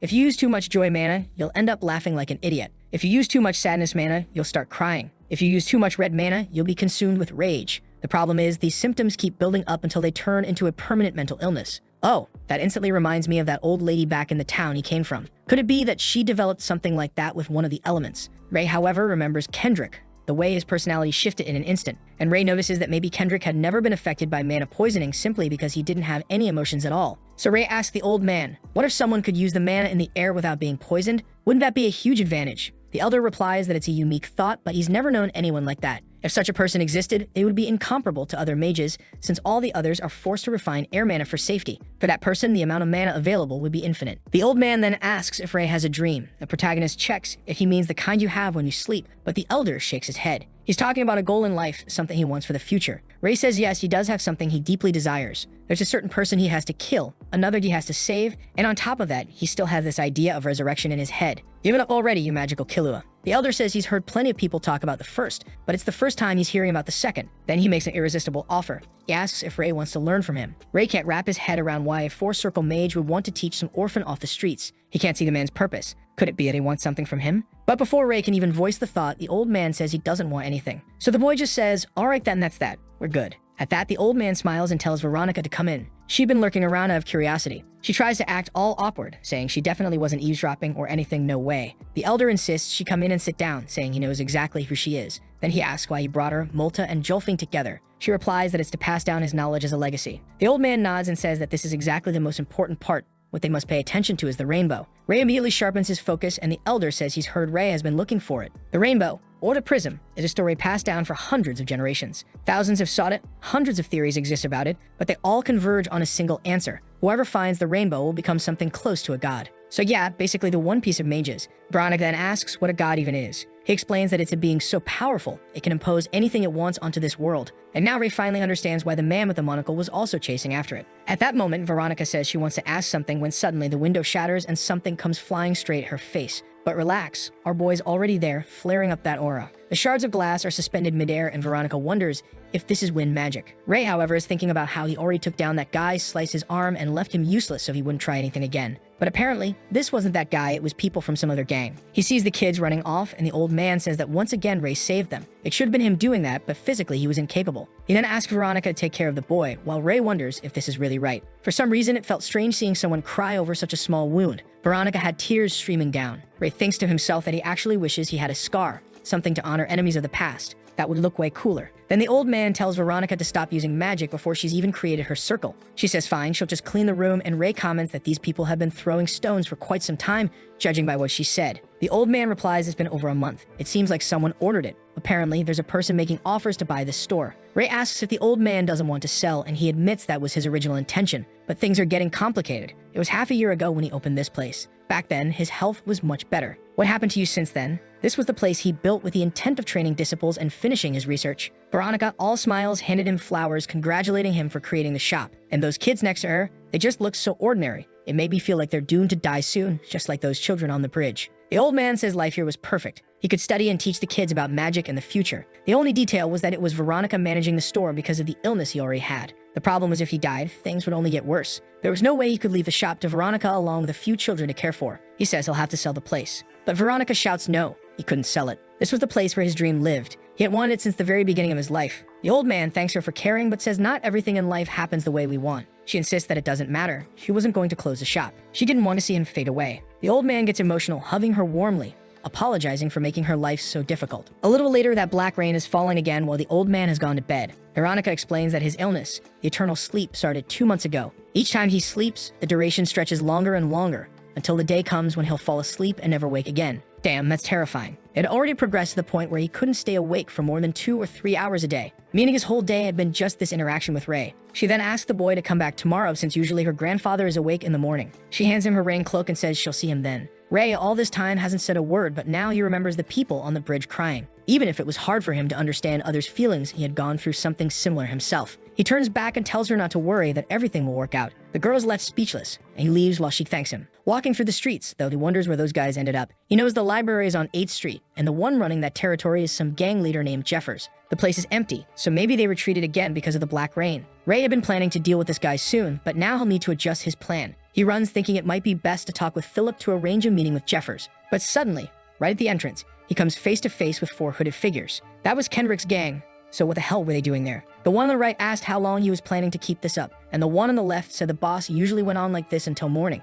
Right then, the protagonist saw Kendrick inside, furious. And damn, he was beating on Philip, who was lying on the floor while Kendrick yelled at him to stop being such an arrogant bastard, saying that just seeing him made him angry. Then suddenly, there was a loud noise. Kendrick turned to the door and there was Ray kicking it open, storming in after already knocking out everyone outside. Kendrick demanded to know what the kid was doing there and asked if he had come to negotiate with Philip too. But Philip was in no condition. Ray quickly noticed he had already lost consciousness. Ray had no obligation to stay loyal to him as some kind of business partner, but Philip had helped him in countless ways. And now he felt he had to protect him, because Ray always pays his debts. Kendrick, annoyed, said the boy was impatient. Their duel was supposed to be tomorrow, but if he wanted, They could settle it right now. Ray noticed how much Kendrick had changed in just a few days. His mana heart hadn't just grown, its color was also more defined than before. Things would get complicated if this guy kept getting stronger. Ray told him he wasn't there to fight. He had just heard a noise and came in. But he wanted to know why Kendrick had done this to Philip. Kendrick was surprised, realizing Ray must have also been negotiating with the boy. Probably he had received some shady offer, because that was all Philip was capable of, depending on stronger people just to survive. Then Kendrick lunged to land another punch on Philip, saying he was sick of looking at him. But the protagonist grabbed him by the chest and hurled him across the room.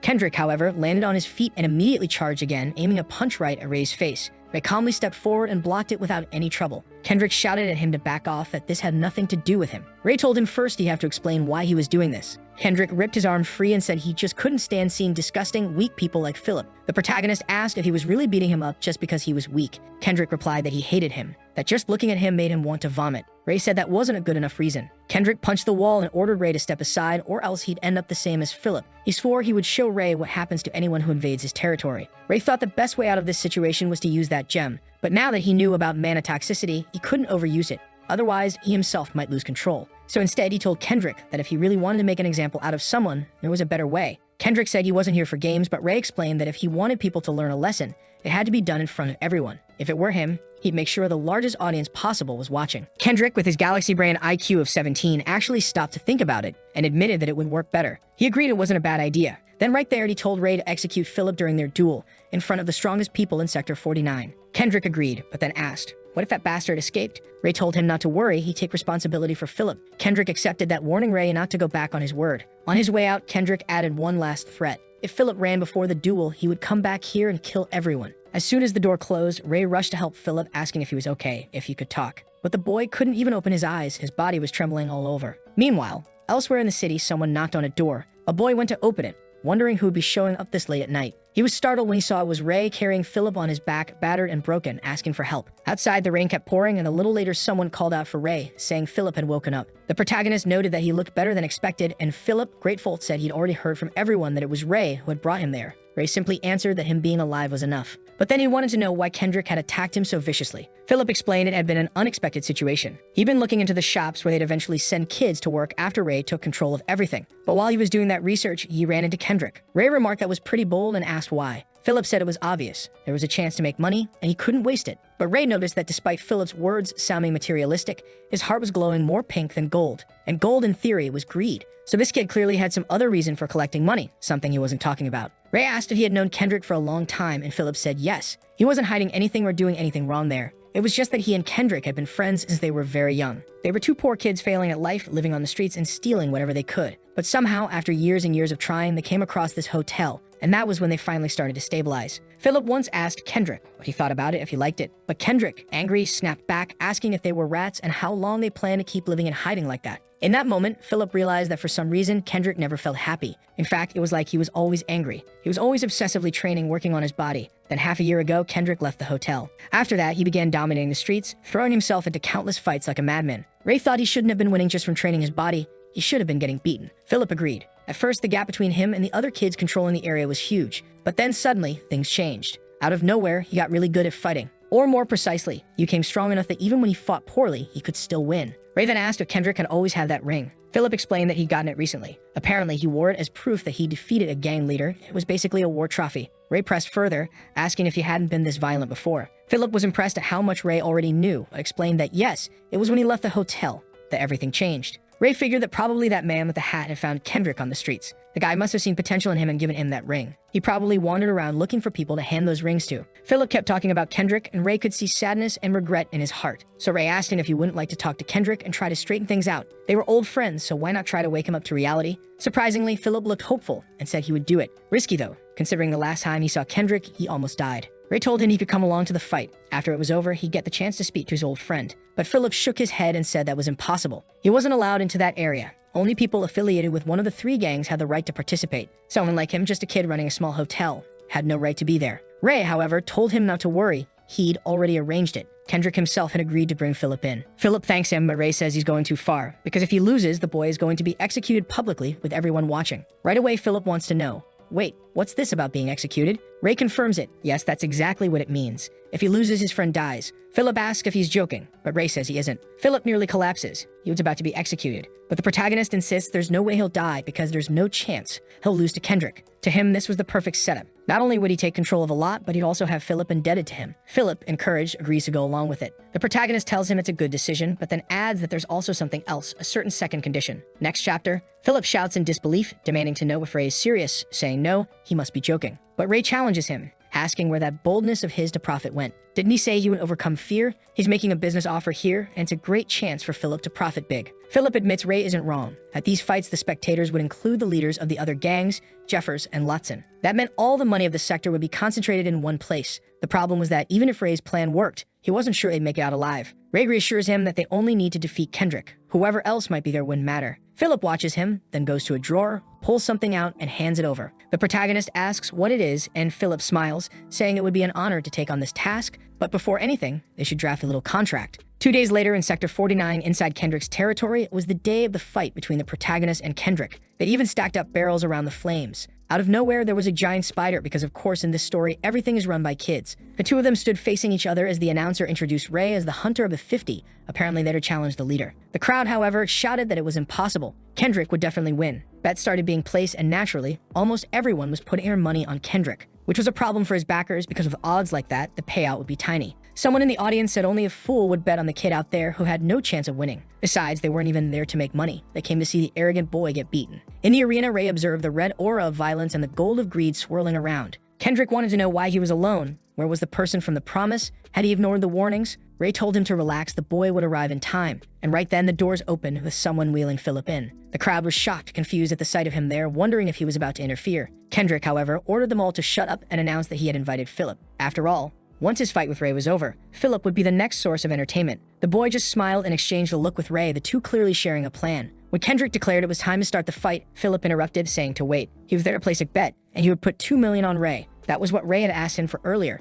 to bet every bit of money he had on him. Because Ray already knew everyone else would be betting on Kendrick. Philip hesitated, realizing that if he placed that much, people would get greedy and target him for his money. But they'd still take the bet. The crowd roared, shouting that now he'd said it, he had to put it down. And of course, they all wanted to dump their money on Kendrick to scoop up the massive payout. Philip covered his face with his hand, asking Ray if this had been his idea. Ray replied that he wasn't exactly wrong. The sidekick then says it's fine by him. If the boy wants to pull money like this, so be it. He orders the bell to be rung, and as soon as the signal goes off, Kendrick charges straight at Ray. Ray dodges the first punch, but notices Kendrick was faster than before. Still, he manages to grab his arm mid-movement, realizing he was still way slower compared to Humphrey. Ray decides to break the kid's arm on the very first move and goes in with a sharp elbow strike. But Kendrick seems to sense something, manages to slip free and backs off. Right then, he admits Ray fights better than he expected. He was actually a fun opponent. Since that was the case, they might as well fight with the intent to kill each other. Once again, Kendrick rushes at him, aiming a brutal kick to the head as Ray closes the distance. Ray ducks under the kick, tries to land a punch, but Kendrick dodges too. The crowd in the arena is impressed. Both were way better than they expected. Philip, watching, realizes that both of them kept advancing because flames surrounded the arena, and the first one to fall back would be burned. Kendrick screams for Ray to die and throws another vicious kick. But once more, Ray slips underneath. He knew wasting energy trading blows was pointless, so for now his goal was to put Kendrick on the ground. He managed to close in, grab Kendrick by the waist, but the boy stayed on his feet, snarling that Ray wasn't going to do whatever he pleased. Then Kendrick tried to grab hold, but Ray twisted, spun him around, and hurled him straight into the flames. The audience was confused, wondering if Kendrick had broken his bones. How was this skinny kid so strong?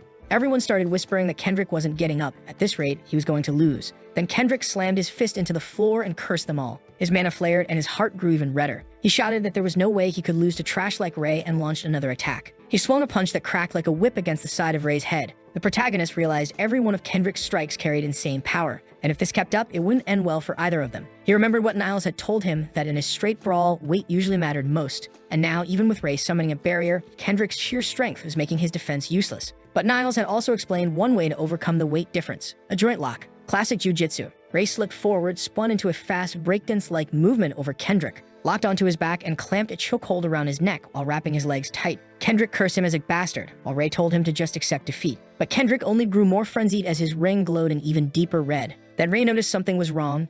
Kendrick stood up with Ray still clinging to him. At this rate, Kendrick was going to destroy himself, burning through his own body. Somehow, though, Ray flipped him over and slammed him down, yanking at his leg. The ring started to dim, and Ray ripped it off his hand. The crowd was completely bewildered. It looked like Kendrick had passed out. No way their leader had fallen like this. And what was going to happen with all the money they'd bet? Ray was sure Kendrick wouldn't be moving for weeks. Damn, what did you do? Break his leg. At that moment, Philip rushed in, calling out to Ray, who was already scooping up Kendrick's betting money. Ray said he'd be holding onto it so nobody tried anything stupid. Philip realized then that Ray had been after the money from the very beginning. But suddenly, Kendrick staggered to his feet behind them, growling that it wasn't over. He wouldn't lose his money, and he wasn't weak, but he'd clearly taken a heavy blow to the head. The whole crowd turned on him, pelting him with trash, shouting that he was filthy and that they'd lost their money because he fought like garbage. Damn, the crowd tears into the kid too. And now, right, the boy who was just twitching out is losing his mind at the sight of it, screaming for them not to look at him like that. Without the ring burning anymore, he grabs a bucket, hurls it at everyone, and shouts for them all to go to hell. People are running,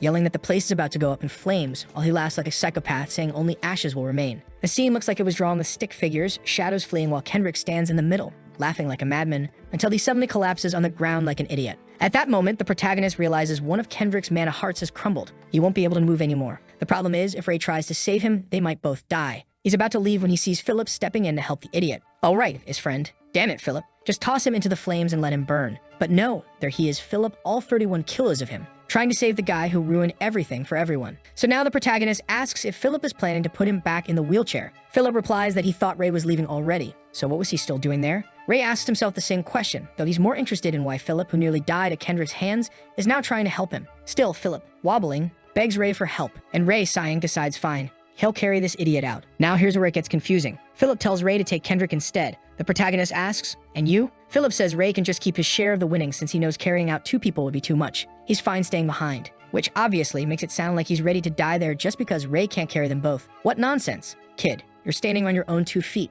You literally just helped someone else stand up. Put one foot in front of the other and walk out of here. Author, come on. I know I'm no great writer myself, but you could have at least broken Philip's leg if you wanted the drama to make sense. Him standing there saying this doesn't add up. Anyway, ran over. The protagonist remembers what Niles once told him, no boy, you have to see a better life. You have to help people. So he asks the idiot, are you going to stand there or are you leaving, dumbass? It's not worth risking your life to save Kendrick. You're good at calculations, aren't you? Then let's go. But Philip admits he didn't calculate things properly. He acted on impulse. He just wanted to save Kendrick. Kid, all you did was pick him up off the ground. That's your big save. Ray interprets this as being the same kind of situation he went through with the children from the orphanage that were wiped out by the golem. But honestly, the numbers don't compare. Back then, it was kids smiling, handing out donuts, and Niles laughing with them. Those poor kids ended up wiped out. Still, Ray thinks that maybe if he had pushed himself harder and given more to those people, he could have saved them all. Then he realizes, no matter how hard he tried, it wouldn't have been enough, which logically is true. Back in the arena, Philip asks if the protagonist will help him too. Ray says of course he will.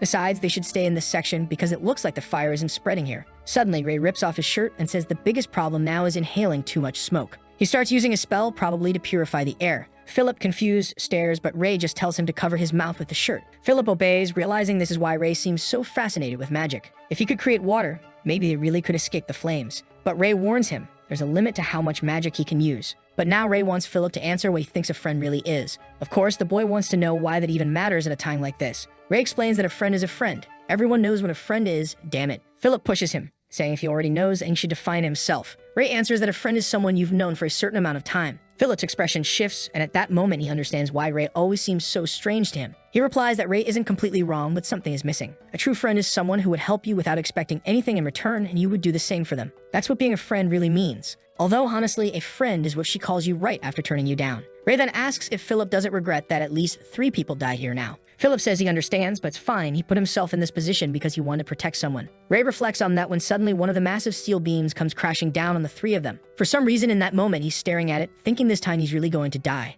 That night, the only thought in his mind was killing that golem. But he doesn't even know why, since he couldn't bring anyone back after they were already dead. He wonders what the point of it all was, and finally he realizes the truth was that what he wanted was to keep living life alongside them. He raises what seems to be a barrier of wind, and the falling stones and beams are hurled to the sides. Ray realizes that what he wanted right then was the strength to protect them. Philip is baffled, wondering how just by lifting his arms, suddenly nothing hit them. He asks if that was magic, but even Ray doesn't know. He just tells Philip to stay still, and then he uses restoration magic on Philip's legs. He does the same on Kendrick's hand while Philip thanks him. The protagonist, though, is only doing this because he knows he'll need both of them to solve some problems later. On top of that, he wants to test the limits of white mana. Philip then asks what they're supposed to do now. The fire isn't going to stop. Ray says they'll get out, but Philip calls it madness. Did he have another spell up his sleeve? Ray answers no. All they have to do is wait until the fire has nothing left to burn, which basically means they're not leaving. They're just staying put. Outside, the NPCs are baffled. Their whole base was burning down in front of everyone. The donut eater in the group says it's Kendrick's fault for being a failure and setting everyone on fire.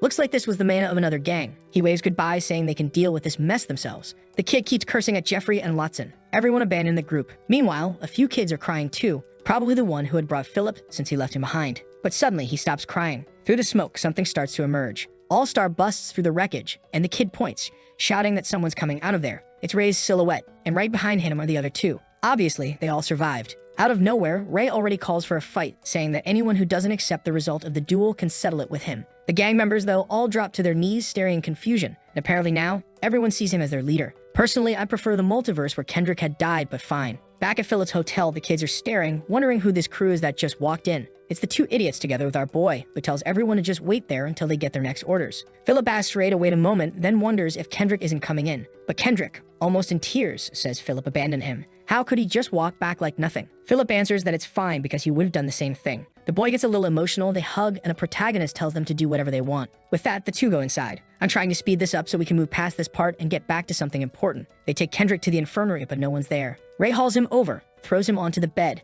and tells him to screw off. Then he starts counting the stash of money they got from this war. Ray tells Philip he wants to rebuild the base that burned down. Philip says it'll be expensive, but Ray says just to use the money they'd taken. Still, Philip resists, arguing that he'd done most of the work and deserved his share. The protagonist finds it odd because Philip's mana glows gold, blue, and green. He asks if Philip's worried about him, but Philip says no. He knows Ray is the strongest in Sector 49. He just thinks splitting the money fairly is the right thing to do instead of Ray burning through all his own share to rebuild everything. Right then, one of the kids bursts in, saying the other gangs had shown up with their subordinates. Philip is shocked, but Ray is eager to deal with it. He knows these two gangs will just keep being a problem. He swings the door open, saying they'll get their share of the dividends right now. Outside, Watson on the left says he thought they had died, and Jeffrey on the right, bald-headed, demands to know how they survived that fire. Of course they were both there because they weren't happy that Ray's crew had walked away with all the betting money. They accused Philip of rigging the fight, cheating everyone, and that's why they were demanding the money back before things escalated into a brawl. Ray admits they're right. Some of the money did belong to them. He tosses them a single coin, saying that's all that was left of their bets. If they wanted the rest, they'd have to take it by force because that's how things work on the street.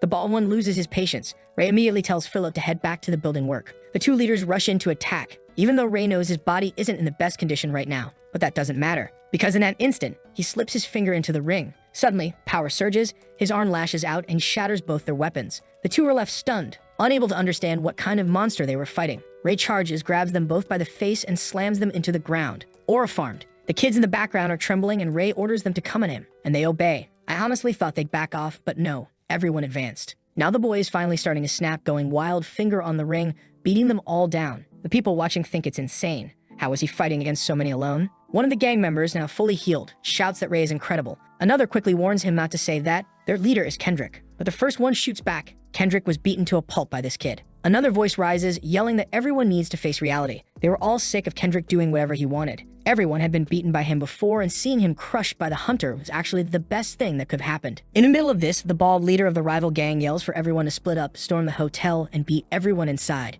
That shocks the protagonist. He knows he can't hold them all off, and in an instant, the kids are already bolting in panic. But then Ray pulls on red mana and shouts, ordering everyone to stop. The kids who used to obey Kendrick realize maybe that those orders were meant for them, so they jump in. The ones trying to storm the hotel don't understand why this is happening, but now they're the ones getting slapped around. What follows looks more like a daycare brawl where nobody's actually getting hurt, while Philip and the rest of the useless bunch upstairs just watch. I don't even know how many kids are in this place, but suddenly some of them drag out a giant sugarcane stalk like they're staging some kind of medieval invasion. What's going on here? Inside, the kids are panicking, shouting that lunatics are charging, and one swings down a hammer. Or not, Ray catches it mid-swing, declaring that today nobody is invading this hotel. Everyone is confused. 1 second the boy is standing still, and the next he vanishes, blocks the attack head-on, and is suddenly holding off multiple attackers at once. Then bracing with both hands, he throws them aside in a move like some ogre strike, and the kids go flying. Philip wonders how this is even possible, while Ray just stands there farming aura, glaring until everyone scatters. It was time to win by sheer intimidation, because his energy was running out. That's when the crowd bursts into cheers. Hunter, you're amazing. My God, you're incredible. Ray looks into their hearts, wondering what emotion this was. He had no clue.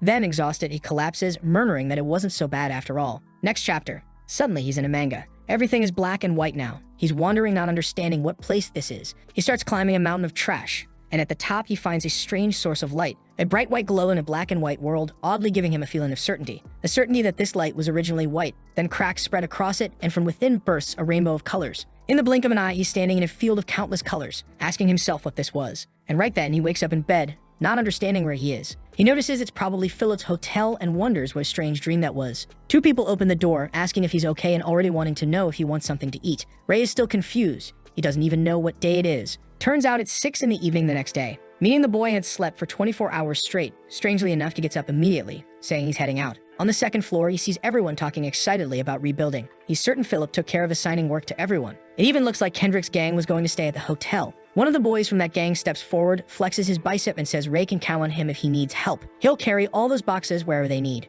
Ray notices, though, that the boy's heart is heavy with guilt. As he heads down the stairs, everyone's cheering his name, shouting that Hunter is awake, clearly impressed. But then suddenly, a shout cuts through the noise. Someone orders him to freeze. It's Kendrick, running at him with a weapon in hand. Okay, I got carried away. It's just a scalpel. Ray tells him to stop, reminding him they'd already settled this. But Kendrick lunges anyway, aiming the blade at Ray's massive eye. Just before it connects, he freezes, trembling all over, muttering that he's going to kill the bastard. Ray asks him what his problem is. Then, grabbing Kendrick by the arm, he presses the blade to his own neck, saying, "Cut here." Ray's putting on a badass act because he can see Kendrick has no red mana at all. In other words, he doesn't actually have the intent or conviction to kill. Then Kendrick suddenly tries to turn the scalpel on himself, forcing Ray to activate his magic and stop the idiot from hurting himself. As if it weren't enough not to kill him, now he has to save the guy from himself. Dear God. In the next scene, Philip is apologizing, saying there shouldn't have been a blade inside the hotel, for God's sake. The protagonist says it's fine, nobody got hurt, while Kendrick stands there with his head down. Philip immediately wants to know if the fool really wants to die, but Kendrick says he's being serious. Now that he's lost the duel, everyone will believe he's weak. Everyone will laugh at him and humiliate him again. Wait, I don't get it. You really are weak, kid. You got beaten down, of course you're supposed to be humiliated, just like everybody else. Philip disagrees, but then he slams the table and asks how much he even knows. They don't know each other at all. That's when Ray notices once again that the kid's heart was glowing red. Just like always, his mana was being drained in an abnormal way. He remembers Veronica explaining about items that trigger mana like that, and how they can cause a kind of mana addiction or intoxication. Kendrick wants to know why he was saved. This time, things really were over. He says it would have been better if he had burned to death. Yeah, I agree with you, kid. But Philip says he saved him because they're friends. My God, no. I'm not your friend. I want to kill you. How can you call me a friend? I'm a bad person. No, Kendrick, we've been through a lot. I know life's been hard for us. We're going to be friends again. No, we're not. Yes, we are. Come on, take my hand. Then he pulls him in for a hug. Kendrick cries again while the protagonist just stares. He keeps talking, apologizing. I trained, but that guy caught me on the street, beat me down, so I started using the ring, for God's sake. Then another pitted guy showed up, found me beaten again. He gave me a hard look, made an ugly face, and handed me his ring too. Then I started lifting myself up, saw that I was way too strong. I was insanely happy. The guy told me that all I had to do is gather 66 losers. They'd deliver me to the elite group, and I become the best of the best. The protagonist reaches into his pocket, pulls something out, and says, "This ring here, is this what you want, you idiot?" He answers, "Damn, that's the one." And the protagonist shows just how clueless he is. He had actually been forced into using mana, something that exists in this world, but since he's not the protagonist, he has no idea how to actually use it. Crap, I'm worthless. That's what he keeps thinking with his hand on his face, crying while the protagonist tells him to calm down. He shows him the ring he liked to slip on his finger and says that if he follows the plan he has, he'll benefit way more. The fool thanks him and leaves the room, while Philip wants to know why he's even helping that idiot. The protagonist says he wants to settle everything here in 49 before moving on to the next places. Philip thanks him once again for taking care of his friend and says he really learned a lot from the boy. Ray says suppressing people through force is never a bad idea, and I agree, but it's not always the best option either. In this case, he just wants to leave things tidy in this sector in case he needs help in the future. Philip says that's fine, but the boy deserves to take the rewards. Then he tells everyone in the hotel that from now on this would be their hideout, and Kendrick the idiot would be their lieutenant. Everyone knows he got beaten down so many times and now he's been tamed. And the protagonist, as if forgiving everyone wasn't enough, also decides to return all the money to everyone. Now everyone's wondering if he's even a hunter at all, or an angel. Fine, whatever. I don't care that the protagonist gave the money back, he's here to learn magic. I just want him to leave this place already. With these kids, nobody cares about. He goes over to the fat one and the skinny one, calls the two idiots, and warns them they'd better be careful with Veronica's shot. Right away, crack, first whip across the mouth. The guy tries to offer money, something like that, but gets hit again. When the skinny one sees the fat one taking a beating, just from having the gag pulled out of his mouth, the kid is already trembling all over. That's when he reveals they had received a request because apparently someone wanted to buy that area. He asks who it was, and the skinny one says it was some guy from 3rd Street who runs a shop called Fred. The protagonist says okay, then slams his head into the wall 3 or 4 more times, softening up his nose nicely. Meanwhile, everyone is standing there looking kind of confused. Man, the kid showed no mercy. Honestly, I wanted him to pull out a wind blade and slice both of their throats. I really did. He warns the two that if they try anything else, they'll be hunted down in this sector until they disappear. The boys are shaking all over, and with that, they're dragged away by the other fools. But it's nighttime now, time for the banquet. Everyone's going to eat. The protagonist is outside, all sad and quiet, remembering what Philip said, that he was a friend. Thinking about this whole thing of someone you do anything for without needing anything back, those kids under the bridge are the only ones he's actually cared about. Maybe Miles too could have been a friend, but he doesn't know if you can call someone 20 years older than your friend. He wonders if he'll ever be able to find someone like that again. After all, it's completely different, since most people around him either fear him or want to beat him. That's when Philip comes in, saying he brought some sweet tea for our boy since he likes sweet things. Ray figures it's because he ate a bunch of chocolates, and when he tastes it, it really is warm and good. In that moment, he forgot about the emptiness in his heart. Finally, he waves goodbye to that damn Philip and heads toward the bookstore to learn magic with the old man, who's way cooler. Veronica greets him good morning and says she was worried. He hadn't shown up for several days. She and her grandfather had been waiting a long time. Her expression changes the second she sees our boy all bruised up. She wants to know if he's been fighting, but he says it's nothing serious. Still, she starts crying, saying there's no way he's fine when he's that beat up. Ray can only think that her mana circle was beautiful, like a gentle little sun. And he notices that before, he couldn't really see that feeling clearly. Maybe he's even improving his ability to see mana. Veronica is making a little mana ball to heal him, but he snatches it away and tells her it's fine, he already healed himself and she doesn't need to poison herself with mana because of him. She's a bit surprised that he knew, but he says it's fine. He just wants to go talk to her grandfather. As he climbs the stairs, he suddenly turns and asks out of nowhere if she considers him a friend. Poor girl is left kind of confused. Friend? Out of nowhere. What are you even talking about? Ray realizes maybe everyone has their own criteria for what counts as a friend. She's focusing hard, thinking that he's a savior who's already helped her twice. Besides that, she does feel a certain sense of affinity, though they haven't known each other for very long. The protagonist is standing there, waiting for her answer, and then she smiles and says yes, he was a friend. But he doesn't say anything, just walks upstairs saying he's going to see her grandfather. She calls after him, telling him to wait, and he asks what for. Obviously, she asks if he considers her a friend too. Of course, he shoots back a no. The poor girl is shocked, furious, and says she's going to beat him up. She yells at him to go upstairs, that she'll take care of her siblings, and that she doesn't want to see his face anymore. The protagonist is confused. Why is this crazy girl yelling at him like that? But he doesn't really care either. He just heads straight into the room to talk to the old man. And the first thing he says is that you're supposed to sleep less as you get older, but instead, he's been sleeping more and more. He's about to reach the point where soon enough he'll be sleeping the entire day. Yeah, while you could have been learning magic from a wizard who's about to die, you were out there beating up teenagers instead. Ray mentions that he heard the old man was sick and asks how much longer he has left. The old man finds it funny that Veronica told him and reveals he's got at most half a year. That's why the magic lessons will start today. Ray says fine, but first he wants to know what this item is. The old man takes a hard look and says it seems like a strengthening stone, but up close he explains it has a mix of amplification and extra power effects. On top of that, there was magic embedded inside it. But along with those activated bonuses, there was also a spell of exploitation mixed in. Ray has no idea what that means, so the old man explains, the more you use a mana stone, the more it deteriorates until nothing's left but an empty shell. But this one was different. Each time the user tapped into it, it drained vitality to repair itself. Ray can't believe that's even possible, but the old man says it's actually pretty normal. The ring's energy source is mana, and human life force is also mana in a different form. The only catch is that this particular magic isn't something just anyone can pull off. So where did the boy get something so dangerous? The protagonist is an enemy of secrets, so he only says there was a guy with a hat in the city. He beat up the former gang leader, and apparently that guy had received the ring from someone named Mark Red. That name makes the old man tense. He says that's impossible. Those people are the most dangerous and influential organization in the underworld. They sell guns, drugs, even traffic humans. There's nothing they don't get involved in. On top of that, they've got fewer members than other organizations and keep their secrets way better. But the real reason they're dangerous has nothing to do with numbers. It's because every member of their guild is a mage. Ray asks if it's really that easy to find a mage like that. The old man says of course not. That scarlet gem is their symbol, and every member carries one. That already shows how little they care about becoming addicts to mana and other madness. Ray comments that the old man is pretty well informed. Well, he's old, he thinks. If you're 17 and already know some things, imagine him at 220. The old man answers that obviously he's informed. He spent his youth wandering everywhere searching for the rainbow. He shares a certain wisdom with all those who seek it. And one of the pieces of the rainbow, he says, is in Mark Red's possession. Confused, the protagonist asks if a rainbow isn't just that thing that appears in the sky. How could Mark Red have part of it? The old man explains the idea of the rainbow is that it's 7 colors appearing in the sky. But when he searched for it, there was a moment when he encountered Mark Red and saw the red gems they produced. It was strange because they were of extreme quality and many members carried them. How could they be getting so much energy of that kind? That's when he heard from some people that the rainbow was a kind of radiant gem carrying infinite mana. Ray asks for more details, and the old man tells him about an ancient land of incredible abundance. In the middle of a human city, there once existed a gigantic gem that provided light and energy for the entire city. That light alone was capable of making crops fertile and curing any human disease. But of course, such a rare power was something many wanted to monopolize. And that's how a war broke out among humans. And in the end, the so-called rainbow was shattered into 7 fragments and scattered across the world. The protagonist understands that one of those pieces of the rainbow is in Mark Red's hands. The old man had wanted to study the magic that so many people talked about, but that organization has always been far too dangerous. Ray is sure that the guy he stole the stones from in Mark Red might be some kind of executive or just a random member. What he doesn't know yet. From now on, one of his goals is to really investigate those people. There has to be some lead about the rainbow, assuming they really do hold a piece of it. The old man already says he can tell the boy is about to throw himself into something extremely dangerous.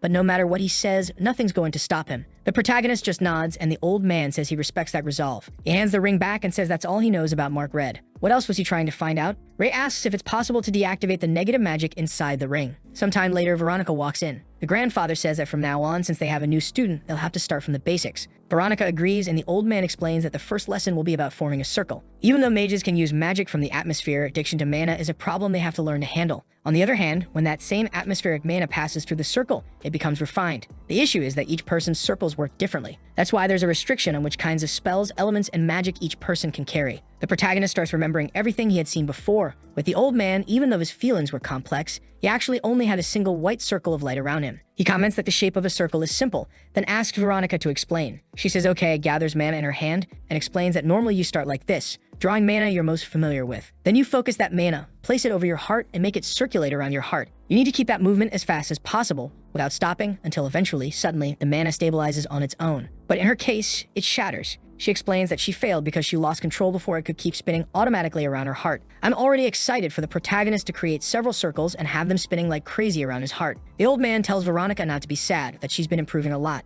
Meanwhile, she's all shy and blushing, saying she wanted to succeed so Ray could see how amazing she is. But now she's embarrassed. The grandfather then tells the protagonist to pay attention, and Ray says fine. He closes his eyes, and when he opens them, he sees the human world around him again. First, he needs to draw the mana he feels most familiar with, but for him, any of them are fine. He gathers it in his hand, places it around his heart, makes it start spinning, accelerates it, and suddenly there's wind blasting everywhere while he stays concentrated. Veronica is shocked, and the old man is half in disbelief. Ray feels like his body is about to explode. But even so, he knows he has to endure it, because if he wants to avenge the people from under the bridge, he has to become as strong as possible. Suddenly, he opens his eyes, wondering if the circle disappeared. But in his heart, he can feel something spinning around him. The bastard had made the circle on his first attempt, of course. Finally, something about magic instead of dealing with those kids. He can't believe it actually worked. Veronica takes his hand, says he's incredible, and asks how he managed to form a circle. The boy was a genius among geniuses. The old man is wondering how that's even possible. He himself had been considered a genius his whole life, yet it took him 3 months to form his first circle. He never imagined anyone could do it on the very first attempt. He really was far beyond.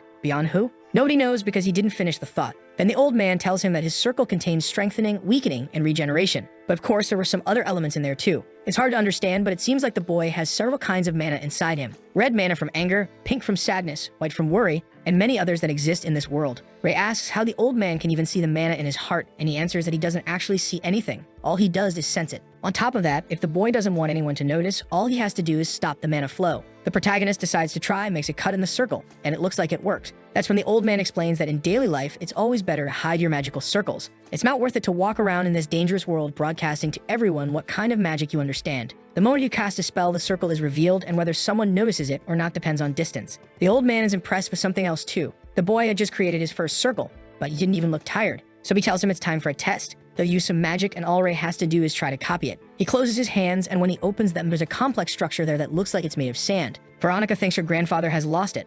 To make something like that, he had to use 7 different types of magic, not to mention all the formulas and calculations involved. Without any explanation, it should have been impossible. Yet Ray already has the same thing in his hand. The old man wants to see the boy's limits, so he tells him to make a little house, then a flower, then a statue. Now the old man is completely baffled. He knew the boy was promising, but this was far beyond what even a genius should be capable of. But after all that excitement, the old man goes to lie down. I'm already dreading the day he won't get back up. It's going to hurt. Outside, Veronica praises Ray, saying he was incredible. How could he do all that? The protagonist doesn't want to reveal to anyone that he can actually see mana, which makes copying much easier. So he just says he tried to do what the old man said, and it worked. Veronica realizes he won't tell her the truth, so she just leaves smiling, saying he was amazing. I can't shake the feeling that when she's alone, she'll cry to herself like, I'm useless. At that moment, the protagonist looks at her and asks if she's jealous. The girl is caught off guard and admits maybe she is, while wondering how the hell he can throw something like that right in her face. The protagonist wants to know if she hates him, if she's annoyed, or if she's angry. Or if maybe she's thinking she should have completed her own circle before he did. He asks all that because that's how people usually reacted whenever they saw any of his talent. She notices he won't stop until he gets an answer, so she starts thinking. She explains that she's impressed and wishes she could be like that, but isn't a negative feeling. Maybe it's because she's his friend.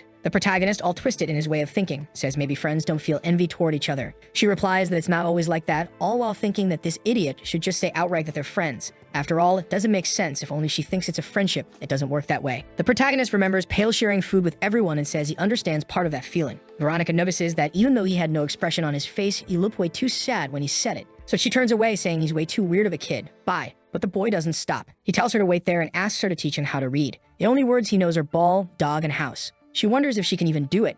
She's never taught before, and not even the kids help her much. Still, she gets excited and says she'll teach him. Since Ray saved her twice, she at least has to try. But there's something they absolutely have to do before starting their studies. The protagonist already imagines she's going to ask him to wipe out Jeffers' whole gang, which would be easy enough. Just say the word. But instead, she tells him to take a bath. Good lord, he got roasted. Turns out the kid really was a stinky mess. Next scene, he's walking out of the bath and she's all starry-eyed saying he looks way too handsome. Meanwhile, he just wants to know why she's staring. What? Can't you see some random color glowing in my heart or something, huh? She's got that thought in her head, and with that, the lessons are about to start. Obviously, his goal is to be able to read those books. After all, there are countless districts for him to keep climbing through, and in each one there will be different books he'll need to study to gain more knowledge. Veronica says he can count on her. They're not even opening the shop anyway, so she's always available to help the boy. He tells her the shop could technically start opening again though. Looks like those guys aren't coming back. Shocked, she reads the look on his face and asks if he killed them. But he says he's not cruel enough to kill someone just for throwing a rock at a window. Yeah, I guess I got carried away asking him to slaughter everyone. With that, lesson time begins.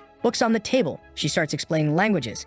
This and that. He wants to know how long it'll take to study, and she says at most a month. He says fine, he'll give it his all. They start working on some math problems or something. She gives him exercises, but he breezes through them, says he's finished. I thought he'd get them all right, but she shows him he missed just one. At that pace, they might finish even faster than she thought. But then the class ends for the day, and she says she wants to ask him something. She wants him to watch while she tries to make a circle to see what she's doing wrong. He figures it won't help since he has no idea what he could even teach her, but she says it's fine. She just wants him to watch. If he happens to notice something, he can say it. If not, no problem. As payment for teaching him, he agrees and she thanks him. He then asks if he can read some books, and she says sure. So he starts with the dictionary. The little tough guy, huh? Wants to learn the words. Actually, he's just looking for one word, and that word is rainbow. What did you think it was going to be? She says she doubts he'll be there anyway, because the way he uses the term rainbow is tied to mage stuff. At that moment, he's already using magic to pull a little book into his hand and then several more. Damn, what was that? He notices it's been getting easier and easier to use his mana lately. He can't wait to get back to the carriage where no one's watching so he can test all kinds of things.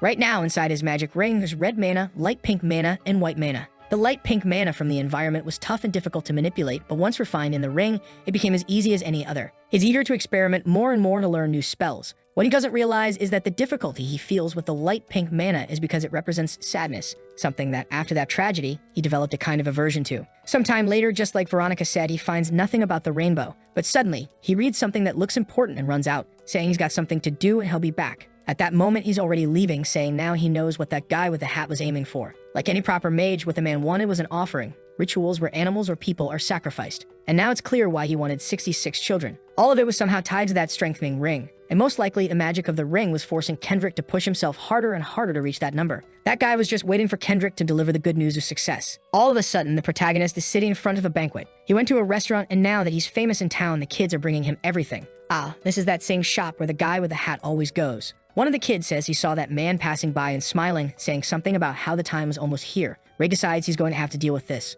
So off he goes, boldly heading back to the man's base again. Down there were clues connected to Mark Red, and he couldn't waste the chance to investigate. He isn't sure what the best option will be when suddenly a couple of guys come from the left. They're hiding under the stairs, talking about how they punched somebody, when Ray puts a hand on one of their shoulders. The guy spins around ready to throw an elbow, until he sees it's the protagonist and freezes in shock. Right away they turn friendly, asking how he's doing, what's the problem, and how they can help. Looks like what he wants is for them to warn him when the guy with the hat comes back home. That way he can slip out in time and not get trapped downstairs. They want to know what's in it for them. The protagonist says they can have a banquet at the shop, and instantly the fools agree. He heads down the stairs, goes to the lock, tries the same magic as before, but this time doesn't work. The padlock has been reinforced somehow. He knows that if he breaks it, the man will know someone was there. Right then, the kid shows up saying the man has arrived, and the protagonist has to get out. Nothing suspicious. He's standing right in front of the man's house with his arms crossed. The man walks up, stares at him, but Ray doesn't even glance back. The man passes by, and Ray's relieved he wasn't recognized and that he managed to pick up some useful information. Next evening, he's with Kendrick, who's shaking nervously, asking if he's sure about this. The protagonist tells him not to worry, just do what he said. And then the guy with the hat shows up at that very moment, staring right at the two of them. They bow, and Kendrick says it's been a long time since he last saw the boss. The man tells Kendrick to raise his head and cut out the formalities. He wants to know about that number of people, but before that, he wants to know who this kid is. Kendrick says he's a newcomer who recently got the title of vice leader. Thought it'd be good to introduce him, so he brought him along. The man tells the boy to raise his head and asks his name. Creative as always, the protagonist says his name is Niles. The man looks at him, then says fine, he should just work hard. The protagonist is glad it seems the bastard didn't recognize him from before. Inside, the man with the hat asks how many people they have. Kendrick says he's been working hard and managed to gather 63. The man says he doesn't want any weaklings, and Kendrick promises he's only picking the strong ones. Suddenly, the guy bursts out laughing like a maniac, saying Kendrick really is doing an amazing job. Once they reach 66, all they have to do is bring everyone to the organization. Kendrick, all excited, says he can't believe he'll be part of such an incredible group. The man with the hat tells him he's a lucky kid. Turns out his organization needs a new unit to train and their group will be perfect. Kendrick thanks him, saying it's truly a blessing to meet the master, but deep down he already knows this bastard is lying straight to his face. Obviously, a guy with such shabby clothes and half-baked plans isn't some high-level executive. Even Kendrick is starting to realize how stupid he was to believe this guy just because he handed him a ring. The protagonist, though, says he wants to ask something. He's heard the group operates in different regions, so he wanted to know what sector and headquarters this guy belongs to. The man with the hat says he doesn't know where Ray heard that from. Mark Red doesn't have divisions. It's basically an organization with countless members working individually all over the place. Ray notices that the information is true since the man's mana circle stayed the same. And then the guy with the hat says their headquarters is actually down in 43. All their operations are supposedly planned there. Yeah, sure, you're trying to lie. But our boy catches it right away because the man's mana wavered. Ray just says fine, then asks what the boss looks like. The guy with the hat freezes, starts thinking about the boss, and trembles all over. He only mutters that the boss is someone incredible. Someone like him in the organization would never even have the courage to look in his direction. That's how terrifying and amazing he is. Ray can tell it's a mix of admiration and fear. The man then says he knows the kids are gathering there in 2 days and announces that he'll be coming to check on how things are going. And right then, Ray sees mana leaking from his hand and seeping into the ground. It wasn't much, but in a strange way, the guy had started forming a magic circle. Clearly, the whole place was going to be used for something. The man pulls some stones from his pocket and Kendrick wants to know what they are. The guy says there's something incredible. The stones float into the air and Kendrick asks Ray if this is okay. Ray tells him yes, nothing to worry about. The stones fly to different corners of the magic circle, which seems to solidify completely. The man tells them not to be afraid. It's just a ring with the same mana as Kendrick's ring. Then he orders them to watch over the place and make sure nobody causes trouble. He also warns Kendrick to guard the ring he received as if it were his very life and never lose it under any circumstances. Kendrick, wearing the ring, nods and says fine, he'll keep that in mind. Walter then leaves, saying he'll be back in 3 days. The door shuts and Kendrick collapses in shock, asking what that guy is planning. Ray answers that's exactly what they need to find out. But for now, Kendrick should head back to the hotel, because there's something Ray has to handle here. From above, Ray watches the magic circles, trying to figure out what they are. He decides to sketch everything down because he knows someone who might have an idea. The next day, of course, he shows the circle to the old man, who immediately asks if what was drawn had any connection to the Mark Red executive. Ray notices the old man caught on instantly and admits yes.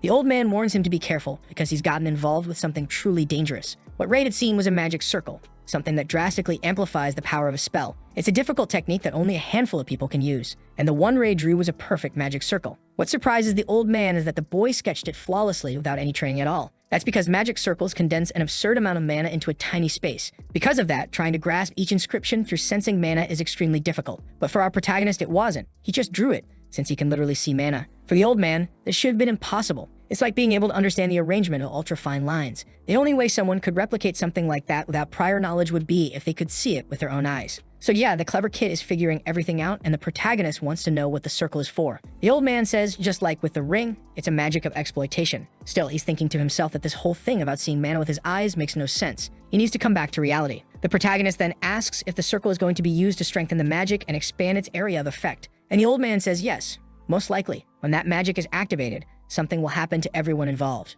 Or more likely, all living beings would die and their life force would be absorbed and converted into magical power. Right away, Ray makes the connection with that whole sacrifice thing. The 66 children and the magic circle. Those kids were all going to be used so that man could get more magic. But the old man explains that a human can't handle mana that concentrated. That's because mana created from the life force of living beings is extremely toxic. Basically, it's one of the easiest ways to get poisoned. That's why no one ever bothers refining items or stones with it. What they usually do instead is create a magical creature and feed it that type of mana. The protagonist asks if the stone in the ring could also be used for that. The old man replies that maybe, if that were the case, things would work differently. Poor Ray, he's left with even more questions than before. The old man wants to know what he plans to do. Ray thinks about it but doesn't say a word. And just like that, we jump 3 days ahead to the promised time. He's standing at the door when Walter arrives, wanting to know where Kendrick is. The protagonist answers that he's inside the warehouse giving orders to everyone, so he came to greet him instead. The man thanks him and says they can go in, but the 66 people better be there as promised. He already thanks them for the hard work. Yet when he opens the warehouse, it's completely empty. He's about to ask why no one is there when the protagonist is already coming at him from behind.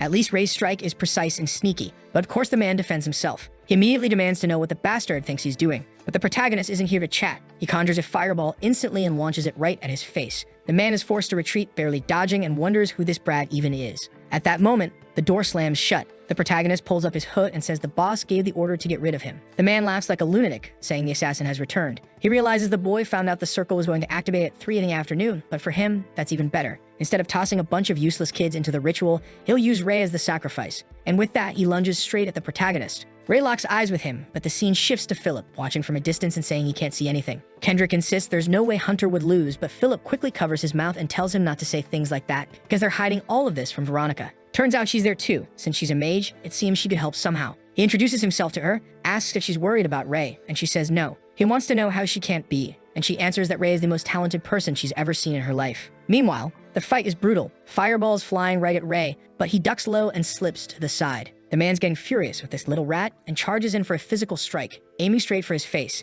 Back and forth, strike after strike. Veronica insists she's certain he'll win. Philip notices that even as she says this, her hands are trembling. Maybe that was proof she really believed in him, even while so worried. In the fight, Ray's dagger snaps. The man mocks him, telling the assassin to give up. He comes in for another attack, but I swear, Ray uses magic to pull the metal of the dagger back together, reforging it right in his hand. That's next level stuff. With it, he even manages to deflect the man's attack and knock his weapon away. Walter realizes the kid used the element of maintenance, but that should have been impossible while handling so many elements at once. Then the protagonist strikes again, aiming straight for his neck, but the man pulls back just in time. The sleeve bastard had reinforced himself with a layer of steel too, sneering that the brat was nothing more than a rat. Ray realizes his dagger won't work that easily against a two-circle opponent. Walter then asks if he's just trying to buy time until the magic circle activates. He says Ray doesn't need to worry, he won't let that happen. Suddenly, he starts shouting, conjuring fiery serpents slithering everywhere. One lunges to bite Ray, who dodges while Walter yells that it doesn't matter. Ray is going to die here in this warehouse. But the protagonist is slipping left and right, stepping lightly on the railing, darting aside, thinking he needs to find a way out of this. Walter's movements are locked up by the need to control his spell from long range. So Ray decides maybe the answer is to go on the offensive. He channels mana beneath his feet and launches himself forward. Walter laughs, saying it's ridiculous if Ray thinks he'll miss and end up struck by his own serpent. But Ray has other plans. He already knew it'd be hard to be a mage with more circles, which is why he talked to Veronica beforehand. He slams the ground, sketching a magic circle that erases the serpent and ruins Walter's spell. The clever kid had learned how to draw circles from Veronica, and now Walter is left drenched, scorched, and shaken. He can't understand. A circle from a level 1 mage shouldn't work like that. Ray just tells him to get ready, and the full swagger sends a water pillar crashing down on him. What's this? The kid is building an aura now. The whole place is swept clean, leaving only Walter, soaked and pathetic, in the center. 3 minutes remain before the circle is set to activate. Suddenly, Walter gets back up, saying he has to leave, that he needs to return to the boss. But Ray warns him to stay put, or that ring will be destroyed. Walter scoffs, saying it's irrelevant. Executives gain things far beyond what normal members do. Ray needs to stall for more time, he's already at his limit. Walter insists it's impossible, but Ray counters that if a certain combination of elements is placed into the ring, it can be weakened or even destroyed. That stresses Walter, who snaps that before leaving. He'll tear Ray's arms off. Ray shrugs and says fine, he can try. Then, out of nowhere, he tosses the ring away. Walter bolts one way, Ray dashes the other. By the time Walter retrieves it, Ray's already at the door with 2 more stones in hand. Goodbye. He shuts the place behind him. Walter thinks he just has to escape, since there are still 5 minutes left. But then suddenly, the circle activates. Something feels off. He should have had more time before it triggered. And that's when we see Ray had pulled a 300 IQ move. Veronica had explained that the time limit for accelerating a circle's activation by altering certain parts was 5 minutes. Of course, Ray had tinkered with it earlier, and now Walter is the one being consumed. Humiliated, left with nothing but clothes and that reinforced ring, and the cursed mana flaring above it. Ray walks out still carrying that swagger, taking the ring, giving a cold stare. Outside, Kendrick is already panicking, saying they need to recover Ray's body. Philip slaps him, telling Veronica everything's fine. But suddenly she rises, saying she feels a strange mana. Someone was entering a berserker state. The two of them don't understand what she's talking about.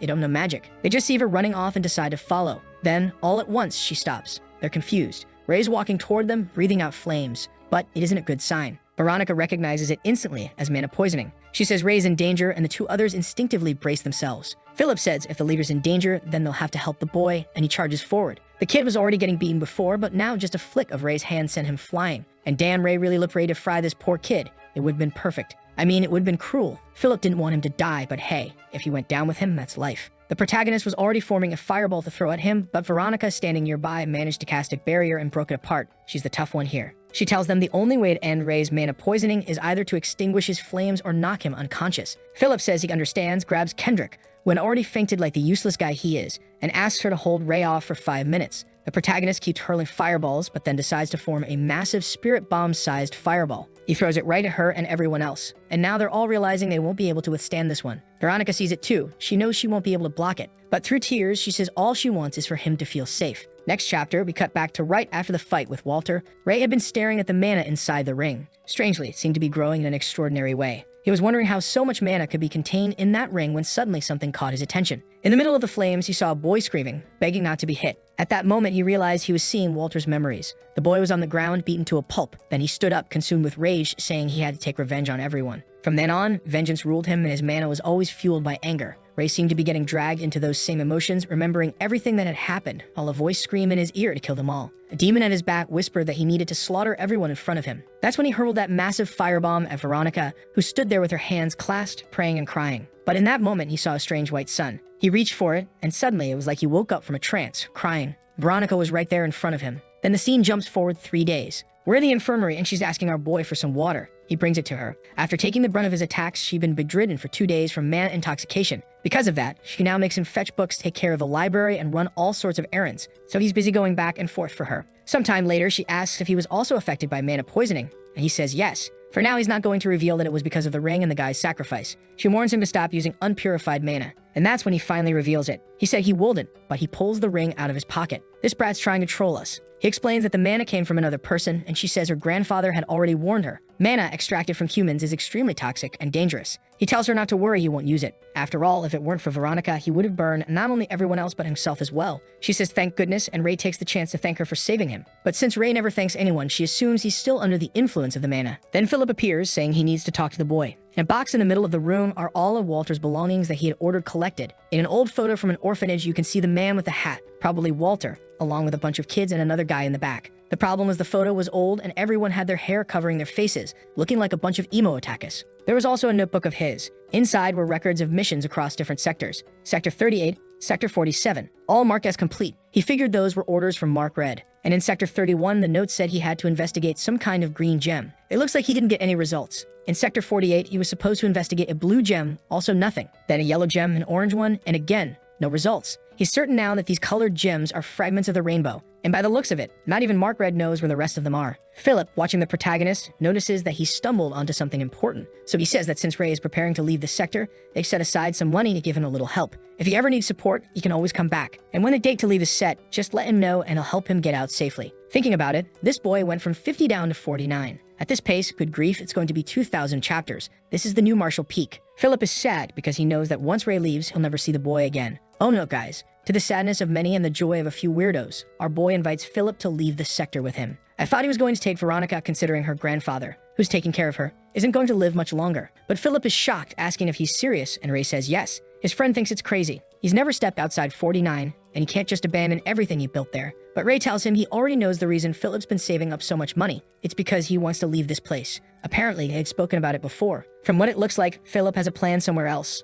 I don't know, since there are only images without dialogue. But it seems to be true, because in the end he says fine, he'll go with Ray. The only thing he asks for is a little time to prepare someone else to take over the hotel. All he needs are 2 weeks. Finally, the author learned what a time skip is. So if everyone waves goodbye, Philip trains the others, our boy rides in the carriage, learns magic with the old man, chats with Veronica, who's impressed at how fast he's learning. He tells her she's a great teacher, while she thinks, no way, I barely know how to teach anything. And even now, the kids at the library still run away in fear whenever they see Ray, terrified of him. They're scared while he's around, but Veronica explains that once he leaves, they all get excited, wanting to know more about the Great Hunter. Then it's time to switch roles. Veronica starts practicing her circle while Ray observes. She's already much better at manipulating mana, even though he hasn't really taught her anything specific. The only advice he keeps giving is faster, faster, faster. That's all he can tell her. Veronica knows she still hasn't done enough. She needs to improve as quickly as possible, because soon her grandfather will die and maybe Ray won't stay by her side forever. She keeps pushing herself to speed up, saying she wants to live up to everyone's expectations. Then suddenly, both of them are surprised when Ray notices her mana circle, which had been empty before, start to fill. Unlike him though, she succeeds,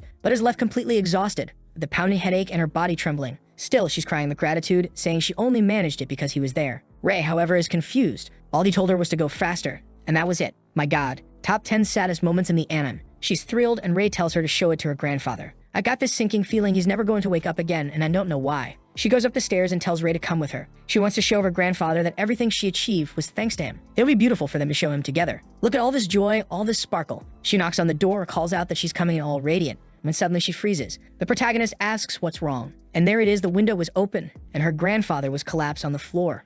Of course, this had to happen right when the girl was at her happiest. Sometime later, the old man wakes up, and the protagonist tells him he took his time this time, 2.5 days in total. The old man smiles and says he really doesn't have much time left, Seeing that there wasn't even a chair nearby, he figures Veronica didn't have the strength to watch him in his final moments. She always had a gentle soul and a light heart. Then he tells Ray he wants to express his gratitude. He forced the boy to learn magic so suddenly, and he knows it all came out of nowhere. Ray says that doesn't make sense. Their interests aligned, and that's exactly why he came here. The old man just thinks to himself as always, what a strange child. He then says this will probably be the last lesson. No, Grandpa, don't say that. He asks Ray if he has any questions. Ray apparently decides to confess that he can't feel emotions. The liar shouting, crying, flailing, just putting on a show. The old man says he had suspected as much. Ray explains that in daily life there are very few things he actually feels. He doesn't know if maybe it's some kind of illness. The grandfather replies that a condition involving the heart can also be called an illness. Sometimes people shut themselves off after going through traumatic experiences. But since Ray seems calm about it, his case is probably different from most. Ray tries to think back on traumatic moments to some time when he could feel emotions, but he doesn't remember. He thinks he's always been like this. Then Ray asks what kind of magic his grandfather was using. It always felt like he understood Ray's intentions without him meaning to say anything, almost as if he had the power to read minds. The old man laughs, seeing Ray think that's magic. He explains that all he was doing was reading facial expressions. He tells him that whenever Ray understood some kind of magic circle or sequence, he would give a small smile at the corner of his lips. When he was confused about certain emotions, his eyes would sharpen a little. Right now, for example, he can tell by the way Ray is looking at him that he doesn't really understand what's being said. All of those are subtle signs, but they still show what he's feeling. He suggests Ray could try learning to read people's expressions too. Maybe that could become its own kind of magic he might eventually master. But Ray says he thinks it'll be very hard.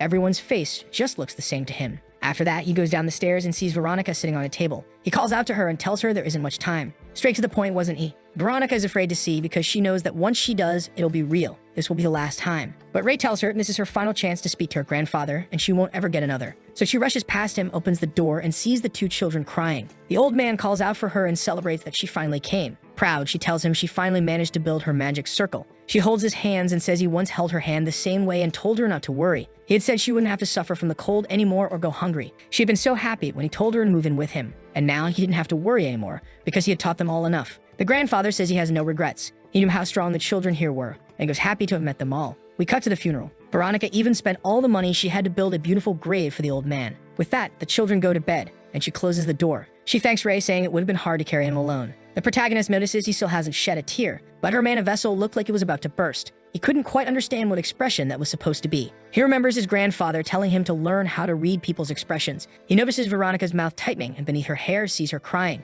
When Ray finally understands what she's feeling strangely, he also starts crying and gets confused. He hadn't intended to feel any sadness. At that moment, Veronica collapses on the floor, sobbing, but our boy hugs her, remembering that Niles once did the same for him, and it made him feel better. Even if he didn't fully understand the emotion, he had a sincere desire to comfort her. The next chapter begins with Philip placing a hand on Kendrick's shoulder, who's crying, telling him he hopes he returns soon. The two of them get into the carriage. The protagonist glances in the mirror and comments that it seems they're not leaving today. He invited them, but wasn't sure if they'd really want to come. We then see a little earlier Veronica surprised, wanting to know what this business about leaving together was. And he had said yes, he wanted her to come with him and Philip. Considering she knew all the theory, even human circles, she'd be a huge help. On top of that, she carried that strange white sun, a kind of human he'd never seen in anyone else. Veronica replies that it's all too sudden. Besides, she has those two kids to take care of. He tells her not to worry, that Philip's hotel can look after them. She says she'd still be worried about the library. He tells her to just keep it closed for now, and Kendrick and the others from the group would watch over it so no one invades. He assures her nothing will happen, but if she doesn't want to come, then that's fine. She answers that obviously, but asks for some time to think. Back in the carriage, Philip says it's already 10 in the morning,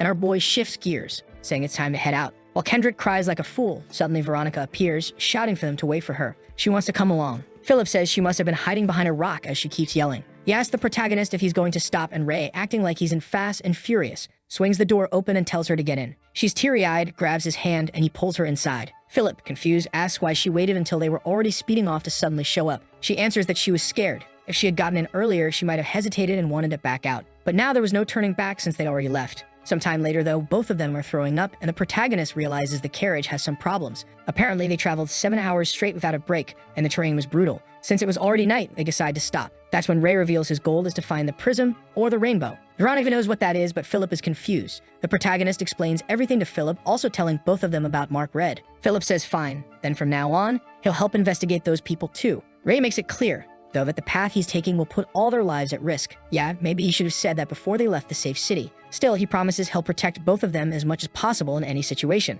And of course, he'll help them reach their own goals too. But if they're afraid, it can always turn back. Ray says this, but he already sees both their hearts glowing yellow, the color of courage. Not only that, but it was the largest amount he'd ever seen. That's when Philip reveals his goal, to find his mother. It seems she abandoned him when he was little, intending to move to another sector to earn money. Her plan had been to leave, make money, then return and take him with her. But since then, she never came back. Philip is certain something happened to her, and that's why he was saving money, to go there and somehow find her. Veronica, moved to tears, says his story is so sad. So then Veronica reveals that her goal is to complete her grandfather's research. He'd been studying the black rain, why it caused skin discoloration, ruined soil, and brought all those diseases. It seems those diseases are incurable with current technology, and one of them is even eternal sleep. Philip says he'll do his best, and she agrees. The three of them promise to help one another in their separate goals. Philip reaches out his hand to Ray, saying from now on they can all count on each other. But Ray is too cold and calculating, seeing it as a meaningless gesture. Touching fists doesn't make the body or magic any stronger. Still, they keep their hands over the fire, insisting he join in. Come on, stop being difficult. Even though he thinks it's silly, he does it,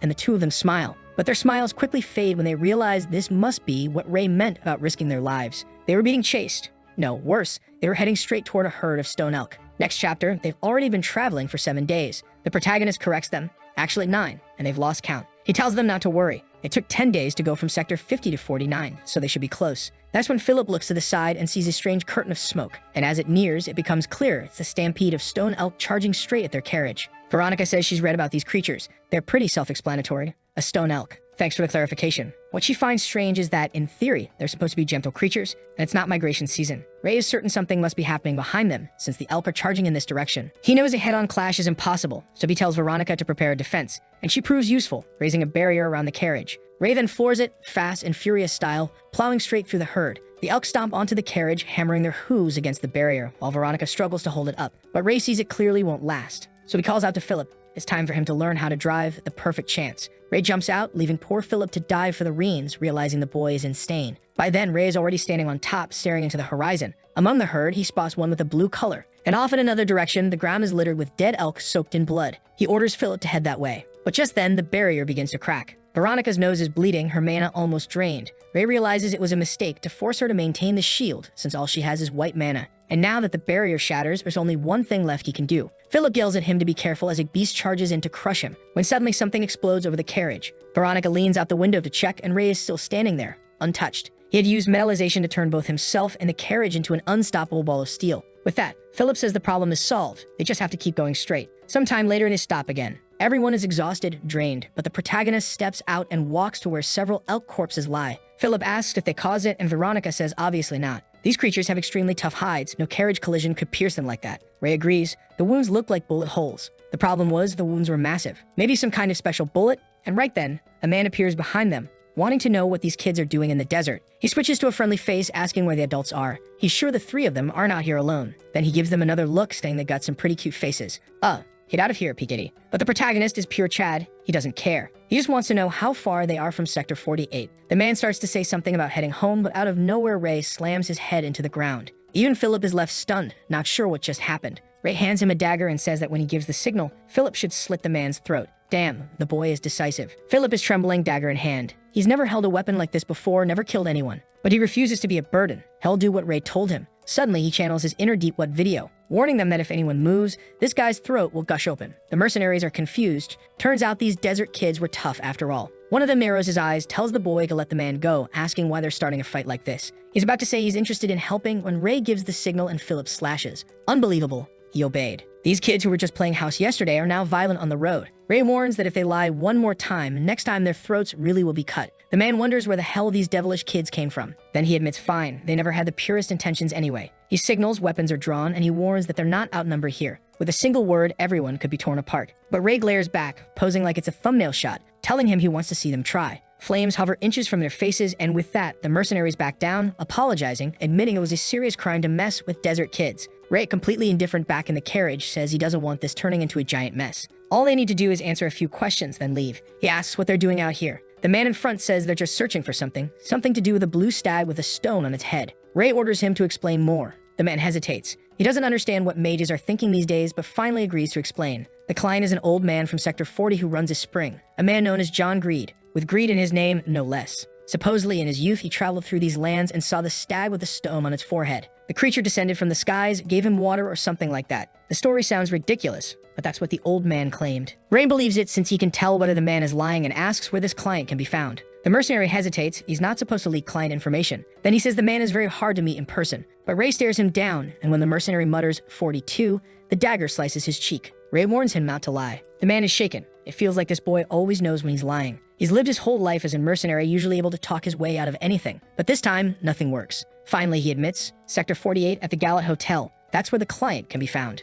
The protagonist asks if they're behind the massive herd of stags. The man says no. These creatures normally travel in groups of 12. It would be impossible for a small band of humans to gather so many. Plus, they only arrived in Sector 48 a few days ago, and they're just as shocked as everyone else to see a herd that size. Ray says fine. He'll make one last request. The man breathes in relief, finally thinking he'll be able to leave. He asks the boy what he wants. The protagonist says that because of their little hunt, those beasts ended up crashing into their carriage, and now it's all wrecked. They need enough money to fix it. Before the man can even reply, Ray calls Philip over and tells him to state the price. A moment later, Philip smiles, saying that the robbery, no correction, the honest business transaction, is finished, and he managed to squeeze out 250 shillings. He starts putting it away in the carriage, saying it all belongs to Ray. But the protagonist stops him, saying no, that's not how it works. They'll always split the money equally. Our boy is smart. He knows not being greedy is the best way to keep the group united. The others nod and accept it. Then suddenly, out of nowhere, a blue stag steps out from behind Veronica. They all want to know what's going on, and she looks nervous, unsure how to explain. She admits that when they got close to all those dead beasts, she spotted this one and quietly kept it hidden. She thought it would be too dangerous if those mercenaries notice,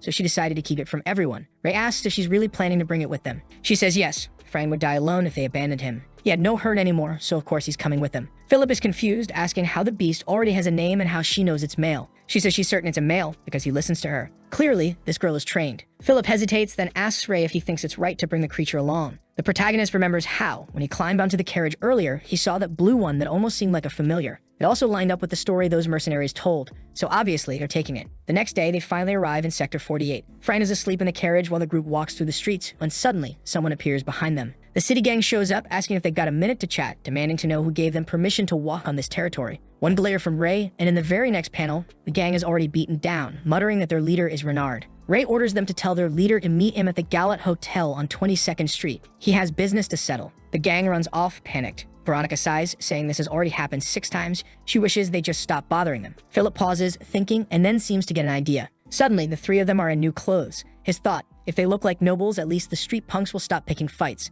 Out of nowhere, Ray's wearing a sharp suit, while Philip keeps his classic detective outfit. He thanks the vendor for the discount, while Ray wonders why they even got one. And so the 3 kids strut through the city, turning heads, but the protagonist notices purple envy glowing the hearts of countless people. He realizes it's just because of their outfits, pretending to be nobles. He asks Philip why that is, and whether there are other tools that can affect how people are perceived. Philip explains it's not just the clothes, but the style. Some people live ugly in fine clothes and ugly in plain ones too. Meanwhile, our protagonist is radiating pure protagonist aura, leaving nothing for the betas. Finally, they arrive at the enormous Gallet Hotel. Ray's ready to walk right in, but Philip stops him. First, they need to come up with a story that makes sense for all 3. They get to the entrance, and the guard gives them a look and a smirk. Just like that, they pass through without trouble. Philip turns to Ray, asking why he was so bold. He didn't say a single word, just walked straight in. Obviously, the kid checked the man's heart and saw there wasn't any hostility, so he knew it was safe to just keep walking straight in. I still find it crazy how different each sector is. By the time we get to Sector 1, it's gonna be like living in Olympus. No way it's not. And there goes Philip with his 416 IQ, walking up to the doorman and saying they're a little lost.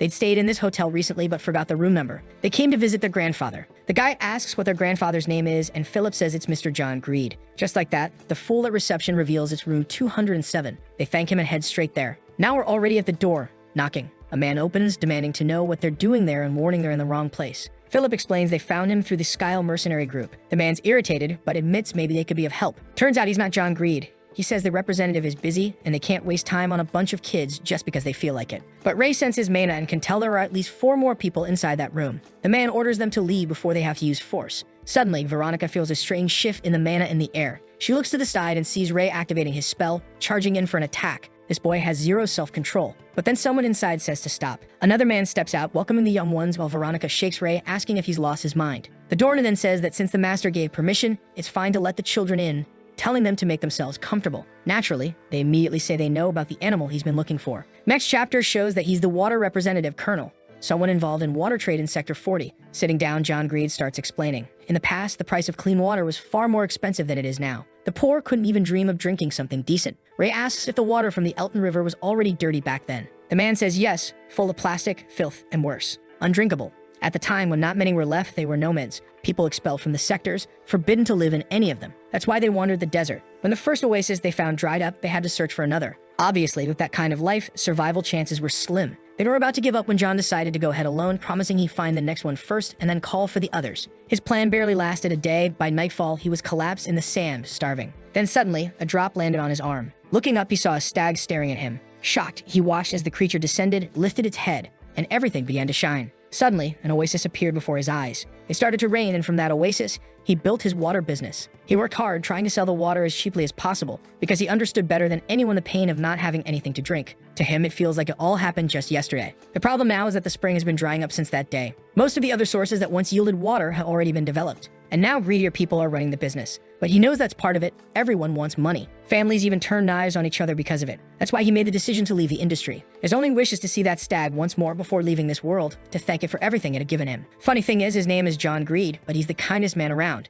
and the protagonist says he'll help him. He was going to make sure John could see that stone stag one more time. John says he's already grateful just for the sentiment, but right now he's more interested in knowing who his visitors really are. Out of nowhere, the protagonist says they're mercenaries, leaving the other two a little confused. The men in the room almost burst out laughing when suddenly there's a knock at the door. It's that guy from the desert earlier, the one who got beaten down, saying he has something important to report. But the moment he sees the three of them there, man, his face drops. He apologizes immediately, admitting he was the one who leaked the location, trying to explain himself. John, however, says it's fine. He's sure the man must have had a good reason to reveal the truth. Then, since the kids had claimed to be mercenaries, he asks Skyle what he thinks. Was that true? John chuckles, saying it's funny how mercenaries nowadays dress like this and say such things. Skyle, though, is thinking the old man is a fool. He doesn't realize he's dealing with mages here. The protagonist realizes their clothes are now backfiring. Sure, they helped them get into the hotel, but nobody's going to believe mercenaries look this clean. So they ask if John Greed really thinks it's impossible for mercenaries to dress this way. John laughs, saying it's not impossible, but mercenaries always carry weapons and usually have special skills. That's when lightning suddenly crackles all around the room. Ray asks if this is the kind of weapon John was talking about. The guy in the purple cloak is thrown off, confused. A mage just walked in, so why didn't he sense a magic circle? He demands to know who Ray is. And Ray, noticing that this man is a two-circle mage, simply wants to know if that isn't proof enough that